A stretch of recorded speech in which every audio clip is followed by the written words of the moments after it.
दा एक कतरा समंदर हो गया, हार गया मैं वक्त के हथों आखिर, सोचदा सी तैनू पा के मैं सिकंदर हो गया। सत श्री अकाल जी, मैं तुहाडा सरबजीत सिंह टक ते तुसीं देख रहे हो तुहाडा अपना मनपसंदा प्रोग्राम जिसका नाम है वाह जी वाह। प्यार दर्शकों, पहला एक हमेशा की तरह छोटी जी कहानी है दोस्त ते दोस्ती। मोंटी नां दा एक मुंडा हुंदा सी जो काफ़ी अच्छे परिवार चों सी, बड़े अमीर परिवार चों सी ते ਉਹਦੀ ਜਿਹੜੀ ਜ਼ਿੰਦਗੀ ਸੀ ਬੜੇ ਸ਼ਾਨੋ ਸ਼ੌਕਤ ਵਾਲੀ ਸੀ, ਐਸ਼ੀ ਦੀ ਜ਼ਿੰਦਗੀ ਜਿੰਦਾ ਸੀ। ਉਹਦਾ ਕੰਮ ਸੀ ਮੈਂ ਪਾਰਟੀਆਂ ਕਰਾਂ, ਦੋਸਤ ਆਲੇ ਦੁਆਲੇ ਰਹਿਣ, ਬਸ ਉਹਨੂੰ ਇਹੀ ਸ਼ੌਂਕ ਹੁੰਦਾ ਸੀਗਾ। ਅਤੇ ਤੁਹਾਨੂੰ ਪਤਾ ਵੀ ਜਿੱਥੇ ਪੈਸਾ ਹੋਵੇ ਤਾਂ ਉੱਥੇ ਜਿਹੜੇ ਦੋਸਤ ਮਿੱਤਰ ਨੇ ਉਹ ਵੀ ਆਲੇ ਦੁਆਲੇ ਘੁੰਮਦੇ ਨੇ, ਅਤੇ ਇਹਦੇ ਵੀ ਆਲੇ ਦੁਆਲੇ ਵੀ ਕਾਫੀ ਇਹਦੇ ਦੋਸਤ ਮਿੱਤਰ ਰਹਿੰਦੇ ਸੀ। ਪਰ ਇਹਦੇ ਪਿਤਾ ਜੀ ਨੂੰ ਇਹ ਗੱਲ ਨਹੀਂ ਚੰਗੀ ਲੱਗਦੀ ਸੀ, ਕਿਉਂਕਿ ਉਹ ਸੋਚਦੇ ਸੀ ਵੀ ਇਹ ਕੁਛ ਆਪਣੇ ਪੈਰਾਂ 'ਤੇ ਖੜ੍ਹਾ ਹੋਵੇ, ਆਪ ਕੁਛ ਕਰੇ, ਨਾ ਕਿ ਮੇਰੇ ਸਿਰ 'ਤੇ ਕਰੇ। ਉਹਨਾਂ ਨੇ ਉਹਨੂੰ ਬਹੁਤ ਸਮਝਾਇਆ, ਪਰ ਉਹ ਜਿਸ ਤਰ੍ਹਾਂ ਕਹਿ ਲਓ ਵੀ ਅਮੀਰ ਮਾਂ ਬਾਪ ਦੇ ਜਿਹੜੇ ਬੱਚੇ ਹੁੰਦੇ ਉਹ ਨਹੀਂ ਮੰਨਦੇ ਇਸ ਗੱਲ ਨੂੰ, ਉਹ ਮੰਨਿਆ ਨਹੀਂ। ਫਿਰ ਉਹਦੇ ਜਿਹੜੇ ਪਿਤਾ ਜੀ ਸੀ ਉਹਨਾਂ ਨੇ ਸੋਚਿਆ ਵੀ ਇਹਨੂੰ ਕਿਸੇ ਤਰ੍ਹਾਂ ਸਮਝਾਇਆ ਜਾਏ ਕਿ ਦੋਸਤ ਹੁੰਦੇ ਕੀ ਹੈ। ਤਾਂ ਉਹਨੇ ਕਿਹਾ ਵੀ ਇੱਦਾਂ ਕਰਦੇ ਹਾਂ ਵੀ ਉਹਨੇ ਆਪਣੇ ਬੇਟੇ ਨੂੰ ਕਿਹਾ ਵੀ ਬੇਟਾ ਦੇਖ, ਮੈਂ ਤੈਨੂੰ ਇੱਕ ਦੱਸਦਾ ਵੀ ਤੂੰ ਆਪਣੇ ਦੋਸਤਾਂ 'ਚ ਇਹ ਗੱਲ ਫੈਲਾ ਦੇ ਕਿ ਤੈਨੂੰ ਮੈਂ ਹੁਣ ਆਪਣੀ ਜਾਇਦਾਦ ਤੋਂ ਬੇਦਖਲ ਕਰਤਾ ਹੈ। ਉਹ ਕਹਿੰਦਾ ਡੈਡੀ ਇਹਦੇ ਨਾਲ ਕੀ ਹੋਏਗਾ? ਕਹਿੰਦਾ ਤੂੰ ਕਰਕੇ ਤਾਂ ਦੇਖੀ, ਫਿਰ ਮੈਂ ਤੈਨੂੰ ਦੱਸੂਗਾ ਕੀ ਹੋਏਗਾ। ਉਹਨੇ ਇਹੀ ਕਿਹਾ ਦੋਸਤਾਂ ਕੋਲ ਜਾ ਕੇ ਕਿ ਮੈਨੂੰ ਤਾਂ ਮੇਰੇ ਡੈਡ ਨੇ ਬੇਦਖਲ ਕਰਤਾ ਆਪਣੀ ਜਾਇਦਾਦ ਤੋਂ, ਮੇਰੇ ਕੋਲ ਹੁਣ ਕੁਛ ਨਹੀਂ ਰਿਹਾ। ਚਲੋ ਦੋਸਤ ਉਸ ਵੇਲੇ ਉਹਦੇ ਨਾਲ ਸੀਗੇ, ਲੇਕਿਨ ਹੌਲੀ ਹੌਲੀ ਉਹਦੇ ਦੋਸਤ ਜਿਹੜੇ ਪਿੱਛੇ ਹੋਣ ਲੱਗ ਪਏ। ਅਤੇ ਇੱਕ ਦਿਨ ਉਹਦੇ ਡੈਡੀ ਨੇ ਕਿਹਾ ਵੀ ਇੱਦਾਂ ਕਰ, ਚੱਲ ਰਾਤ ਨੂੰ 11-12 ਵਜੇ ਦੀ ਗੱਲ ਹੈ ਇਹ, ਕਹਿੰਦਾ ਚੱਲ ਤੇਰੇ ਦੋਸਤਾਂ ਦੇ ਘਰ ਜਾ ਕੇ ਆਈਏ। ਉਹ ਕਹਿੰਦਾ ਡੈਡੀ ਕਿਉਂ? ਕਹਿੰਦਾ ਤੂੰ ਚੱਲ ਤਾਂ ਸਹੀ, ਔਰ ਜਾ ਕੇ ਕੁੰਡਾ ਖੜਾ ਕਰਕੇ ਕਿ ਮੈਂ ਆਇਆ। ਦੋਨੋਂ ਜਾਣੇ ਗਏ, ਉਹਦੇ ਪਿਤਾ ਜੀ ਪਿੱਛੇ ਖੜ੍ਹ ਗਏ ਅਤੇ ਮੁੰਡੇ ਨੇ ਜਾ ਕੇ ਮੋਂਟੀ ਨੇ ਦਰਵਾਜ਼ਾ ਖੜਕੜਾਇਆ, ਜਿਹੜਾ ਉਹਦਾ ਦੋਸਤ ਸੀ ਰਾਜੂ। ਉਹਦੀ ਵਾਈਫ ਉੱਠੀ, ਉਹਨੇ ਦੇਖਿਆ ਡੋਰ ਮਿਰਰ 'ਚੋਂ ਕਿ ਬਾਹਰ ਤਾਂ ਮੋਂਟੀ ਖੜ੍ਹਾ ਹੈ। ਉਹਨੇ ਜਾ ਕੇ ਆਪਣੇ ਹਸਬੈਂਡ ਨੂੰ ਕਿਹਾ, ਕਹਿੰਦਾ ਦੇਖੋ ਜੀ ਬਾਹਰ ਮੋਂਟੀ ਆਇਆ। ਉਹ ਕਹਿੰਦਾ ਰਹਿਣ ਦੇ, ਪੈਸੇ ਮੰਗਣ ਆਇਆ ਹੋਣਾ, ਉਹਨੂੰ ਕੁਛ ਨਾ ਕੁਛ ਮੰਗਣਾ ਹੋਣਾ ਉਹਨੇ, ਤੂੰ ਰਹਿਣ ਦੇ। ਉਹਨੂੰ ਕਿਹਾ ਮੈਂ ਘਰ ਹੈ ਨਹੀਂ, ਮੈਂ ਕਿਤੇ ਗਿਆ ਹੋਇਆ। ਉਹਨੇ ਇਹੀ ਆ ਕੇ ਕਹਿ ਦਿੱਤਾ, ਕਹਿੰਦੀ ਭਾਅ ਜੀ ਵੀ ਸੌਰੀ, ਉਹ ਤਾਂ ਘਰ ਹੈ ਨਹੀਂ ਅਤੇ ਉਹ ਕਿਤੇ ਬਾਹਰ ਗਏ ਹੋਏ ਨੇ, ਤੁਸੀਂ ਕੱਲ੍ਹ ਨੂੰ ਆ ਜਿਓ। ਚਲੋ ਮੁੰਡਾ ਵਾਪਸ ਮੁੜਿਆ, ਅਗਲੇ ਦੇ ਘਰ ਗਏ, ਫਿਰ ਡੋਰ ਖੜਕਾਇਆ। ਪਰ ਡੋਰ ਖੜਕਾਉਣ ਤੋਂ ਪਹਿਲਾਂ ਹੀ ਉਹਨਾਂ ਨੇ ਦੇਖ ਲਿਆ ਸੀ ਕਿ ਮੋਂਟੀ ਜਿਹੜਾ ਮੇਰੇ ਵੱਲ ਆ ਰਿਹਾ। ਉਹਨਾਂ ਨੇ ਕੁੰਡਾ ਹੀ ਨਹੀਂ ਖੋਲ੍ਹਿਆ। ਇਸ ਤਰ੍ਹਾਂ ਉਹਨੂੰ ਬੜੀ ਮਾਯੂਸ ਹੋਇਆ ਉਹ ਵੀ ਮੇਰੇ ਨਾਲ ਤਾਂ ਕੀ ਹੋ ਰਿਹਾ ਇਸ ਵੇਲੇ, ਮੇਰੇ ਦੋਸਤ ਜਿਹੜੇ ਮੇਰੇ ਆਲੇ ਦੁਆਲੇ ਰਹਿੰਦੇ ਸੀ ਅੱਜ ਦਰਵਾਜ਼ਾ ਵੀ ਨਹੀਂ ਖੋਲ੍ਹ ਰਹੇ ਹੋ।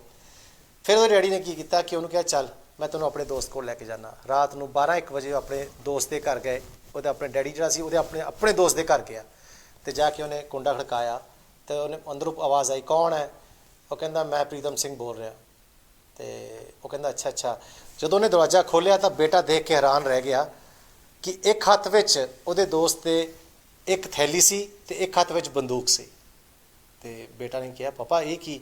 ਇਹਨਾਂ ਦੇ ਇੱਕ ਹੱਥ 'ਚ ਥੈਲੀ ਅਤੇ ਇੱਕ ਹੱਥ 'ਚ ਬੰਦੂਕ ਹੈ। ਤਾਂ ਉਹ ਕਹਿੰਦਾ ਤੂੰ ਇਹਨਾਂ ਨੂੰ ਆਪ ਹੀ ਪੁੱਛ ਲਾ। ਫਿਰ ਉਹਨੇ ਪੁੱਛਿਆ, ਕਹਿੰਦਾ ਅੰਕਲ ਵੀ ਤੁਸੀਂ ਮੇਰੇ ਡੈਡੀ ਆਏ ਆ, ਤੁਸੀਂ ਕੁੰਡਾ ਖੋਲ੍ਹਿਆ ਲੇਕਿਨ ਤੁਹਾਡੇ ਹੱਥ 'ਚ ਥੈਲੀ ਅਤੇ ਬੰਦੂਕ ਕਿਉਂ? ਉਹ ਕਹਿੰਦੇ ਬੇਟਾ ਦੇਖ, ਇਹ ਮੇਰਾ ਦੋਸਤ ਹੈ, ਜੇ ਅੱਧੀ ਰਾਤ ਨੂੰ ਆਇਆ ਨਾ ਮੇਰੇ ਕੋਲ ਚੱਲ ਕੇ, ਸਿਰਫ 2 ਹੀ ਗੱਲਾਂ ਹੋ ਸਕਦੀਆਂ, ਜਾਂ ਤਾਂ ਇਹਨੂੰ ਪੈਸੇ ਦੀ ਲੋੜ ਹੈ ਅਤੇ ਜਾਂ ਫਿਰ ਇਹਦੇ ਪਰ ਕੋਈ ਮੁਸ਼ਕਿਲ ਹੈ। ਜੇ ਪੈਸੇ ਦੀ ਲੋੜ ਹੈ ਤਾਂ ਆਹ ਥੈਲੀ ਹੈ, ਜੇ ਇਹਨੂੰ ਮੇਰੇ ਕਿਸੇ ਸਹਾਇਤਾ ਦੀ ਜ਼ਰੂਰਤ ਹੈ ਤਾਂ ਮੈਂ ਇਹਦੇ ਨਾਲ ਖੜਾ ਬੰਦੂਕ ਲੈ ਕੇ ਮੈਂ ਚੱਲਦਾ ਤੇਰੇ ਨਾਲ। ਫਿਰ ਉਹਦੇ ਡੈਡੀ ਨੇ ਕਿਹਾ, ਦੇਖਿਆ ਬੇਟੇ ਦੋਸਤੀ ਇਹ ਹੁੰਦੀ ਹੈ, ਦੋਸਤ ਇਹ ਹੁੰਦੇ ਆ ਜਿਹੜੇ ਬੁਰੇ ਵਕਤ ਔਰ ਚੰਗੇ ਵਕਤ ਵਿੱਚ ਤੁਹਾਡੇ ਨਾਲ ਰਹਿਣ। ਮੈਂ ਅੱਜ ਕੁੰਡਾ ਖੜਕਾਇਆ ਲੇਕਿਨ ਇਹ ਮੇਰਾ ਦੋਸਤ ਸੀ, ਇਹ ਦੋਨੋਂ ਚੀਜ਼ਾਂ ਲੈ ਕੇ ਆ ਗਿਆ, ਕਿਉਂਕਿ ਇਹਨੂੰ ਪਤਾ ਹੈ ਕਿ ਮੈਂ ਜੇ ਰਾਤ ਨੂੰ ਆਇਆ ਤਾਂ 2 ਹੀ ਗੱਲਾਂ ਹੋ ਸਕਦੀਆਂ ਸੀ। ਸੋ ਇਹ ਹੁੰਦੀ ਹੈ ਦੋਸਤੀ। ਤਾਂ ਉਹ ਕਹਿੰਦਾ ਬੇਟਾ ਦੋਸਤ ਇੱਕ ਬਣਾਓ ਪਰ ਲੱਖਾਂ ਵਰਗਾ ਬਣਾਓ, ਤਾਂ ਕਿ ਤੁਹਾਡੇ ਨਾਲ ਤੁਹਾਡੇ ਮੋਢੇ ਦੇ ਨਾਲ ਮੋਢਾ ਖੜ ਕੇ ਚੱਲ ਸਕੇ। ਸੋ ਇਹ ਕਹਾਣੀ ਸਾਨੂੰ ਇਹੀ ਸਿੱਖਿਆ ਦਿੰਦੀ ਹੈ ਕਿ ਦੋਸਤ ਬਣਾਓ ਲੇਕਿਨ ਪਰਖ ਕੇ ਬਣਾਓ, ਤਾਂ ਕਿ ਆਉਣ ਵਾਲੇ ਸਮੇਂ 'ਚ ਉਹ ਤੁਹਾਡੇ ਨਾਲ ਖੜ੍ਹੇ ਹੋਣ। ਬਸ ਇਹੀ ਇਸ ਜਿਹੜੀ ਕਹਾਣੀ ਸੀ ਇਹਦਾ ਇੱਕ ਮੋਰਲ ਸੀ। ਸੋ ਉਮੀਦ ਕਰਦਾ ਤੁਹਾਨੂੰ ਇਹ ਕਹਾਣੀ ਪਸੰਦ ਹੋਏਗੀ। ਅਤੇ ਹੁਣ ਵੇਲਾ ਹੈ ਹਰ ਵਾਰ ਦੀ ਤਰ੍ਹਾਂ ਅੱਜ ਦੇ ਜਿਹੜੇ ਸਾਡੇ ਮਹਿਮਾਨ ਨੇ ਉਹਨਾਂ ਨੂੰ ਮਿਲਾਉਣ ਦਾ। ਅੱਜ ਦੇ ਜਿਹੜੇ ਮਹਿਮਾਨਾਂ ਦੀ ਮੈਂ ਕੀ ਗੱਲ ਕਰਾਂ, ਇਟਲੀ ਦੀ ਧਰਤੀ 'ਤੇ ਰਹਿੰਦੇ ਨੇ ਔਰ ਕਾਫੀ ਲੰਬੇ ਸਮੇਂ ਤੋਂ ਇਹ ਸਾਹਿਤ ਦੇ ਨਾਲ ਜੁੜੇ ਵੀ ਹੋਏ ਨੇ ਜੇ ਆਪਾਂ ਗੱਲ ਕਰੀਏ। ਔਰ ਇਹਨਾਂ ਨੇ ਆਪਣਾ ਸਫ਼ਰ ਕੀਤਾ ਸੀ ਗੀਤਕਾਰੀ ਤੋਂ, ਲੇਕਿਨ ਉਸ ਤੋਂ ਬਾਅਦ ਇਹ ਕਵਿਤਾ ਲਿਖਦੇ ਰਹੇ ਅਤੇ ਨਾਲ ਹੁਣ ਨਾਵਲ, ਜੇ ਆਪਾਂ ਕਹੀਏ ਨਾਵਲਕਾਰ ਨੇ, ਉਹਨਾਂ ਦੇ ਨਾਂ 'ਤੇ ਕਾਫੀ ਮਸ਼ਹੂਰ ਹੋਏ ਨੇ, ਕਿਉਂਕਿ ਇਹਨਾਂ ਦੇ ਨਾਵਲ ਜਿਹੜੇ ਆ ਬਹੁਤ ਵਧੀਆ ਨਾਵਲ ਨੇ ਜੋ ਸਮਾਜ ਨੂੰ ਸੇਧ ਦਿੰਦੇ ਨੇ ਔਰ ਜੋ ਸਮਾਜ ਦੀ ਸੱਚਾਈ ਦਿਖਾਉਂਦੇ ਨੇ ਉਹ ਲਿਖਦੇ ਨੇ। ਗੀਤਕਾਰ ਦੇ ਸਫ਼ਰ ਤੋਂ ਲੈ ਕੇ ਨਾਵਲਕਾਰ ਦਾ ਸਫ਼ਰ ਇਹਨਾਂ ਦਾ ਕਿਸ ਤਰ੍ਹਾਂ ਹੋਇਆ ਆਪਾਂ ਇਹਨਾਂ ਤੋਂ ਜਾਣਾਂਗੇ। ਆਓ ਤੁਹਾਨੂੰ रूबरू कराने ਸਾਡੇ ਅੱਜ ਦੇ ਜਿਹੜੇ ਮਹਿਮਾਨ ਖਸੂਸੀ ਨੇ ਸਰਦਾਰ ਬਿੰਦਰ ਕੋਲਿਆਂਵਾਲ ਜੀ। ਕੋਲਿਆਂਵਾਲ ਜੀ ਤੁਹਾਡਾ ਬਹੁਤ ਬਹੁਤ ਸਵਾਗਤ ਸਾਡੇ ਪ੍ਰੋਗਰਾਮ ਵਾਹ ਜੀ ਵਾਹ ਵਿੱਚ। ਤੁਸੀਂ ਵੀ ਸਾਡੇ ਦਰਸ਼ਕਾਂ ਨਾਲ ਫਤਿਹ ਦੀ ਸਾਂਝ ਪਾ ਲਓ। ਬਹੁਤ ਬਹੁਤ ਸ਼ੁਕਰੀਆ ਢਾਡ ਸਾਹਿਬ।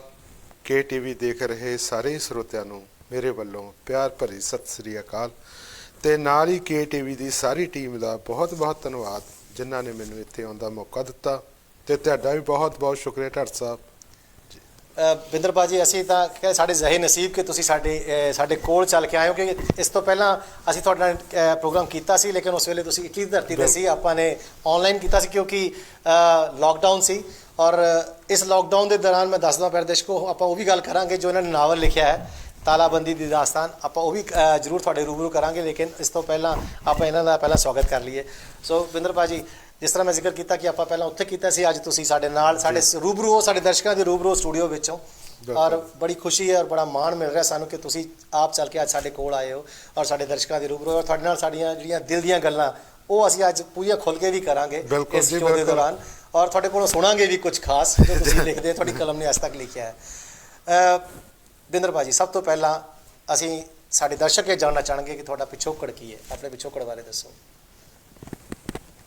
ਢਾਡ ਸਾਹਿਬ ਮੇਰਾ ਪਿੰਡ ਹੈ ਜੀ ਕੋਲੀਆਂਵਾਲ ਨਵਾਂ ਜੀ ਜ਼ਿਲ੍ਹਾ ਕਪੂਰਥਲੇ ਦੇ ਵਿੱਚ ਕੋਈ 10 ਕਿਲੋਮੀਟਰ ਕਹਿ ਲਓ ਕਿ ਲਹਿੰਦੇ ਪਾਸੇ ਨੂੰ ਜੀ ਤੇ ਬਿਆਸ ਦਰਿਆ ਤੋਂ ਚੜ੍ਹਦੇ ਪਾਸੇ ਨੂੰ ਸੈਂਟਰ ਦੇ ਵਿੱਚ ਇਹ ਪਿੰਡ ਆ ਜਿੱਥੇ ਮੇਰਾ ਜਨਮ ਹੋਇਆ।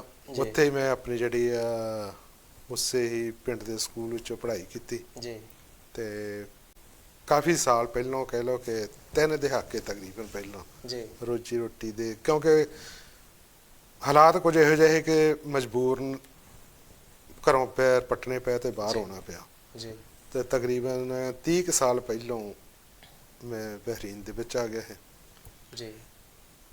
ਇਹ ਮੇਰਾ ਇਹ ਥੋੜਾ ਸਫ਼ਰ ਆਪਾਂ ਇਹ ਬਾਰੇ ਪਿਛੋਕੜ ਆਇਆ ਇਹ ਮੇਰਾ ਪਿਛੋਕੜ ਪਿੰਡ ਕੋਲੀਆਂਵਾਲ ਤੇ ਜ਼ਿਲ੍ਹਾ ਕਪੂਰਥਲਾ ਤੇ ਇਹ ਤਾਂ ਸਾਨੂੰ ਦਰਸ਼ਕਾਂ ਨੂੰ ਪਤਾ ਲੱਗ ਗਿਆ ਕਿ ਕੋਲੀਆਂਵਾਲ ਤੁਸੀਂ ਆਪਣੇ ਨਾਂ ਦੇ ਪਿੱਛੇ ਤਾਂ ਲਾਇਆ ਕਿ ਤੁਹਾਡਾ ਪਿੰਡ ਦਾ ਨਾਂ ਕੋਲੀਆਂਵਾਲ ਹੈ ਲੇਕਿਨ ਬਿੰਦਰ ਦਾ ਪੂਰਾ ਨਾਂ ਕੀ ਹੈ ਉਹ ਵੀ ਸਾਡੇ ਦਰਸ਼ਕ ਜਾਣਨਾ ਚਾਹਣਗੇ।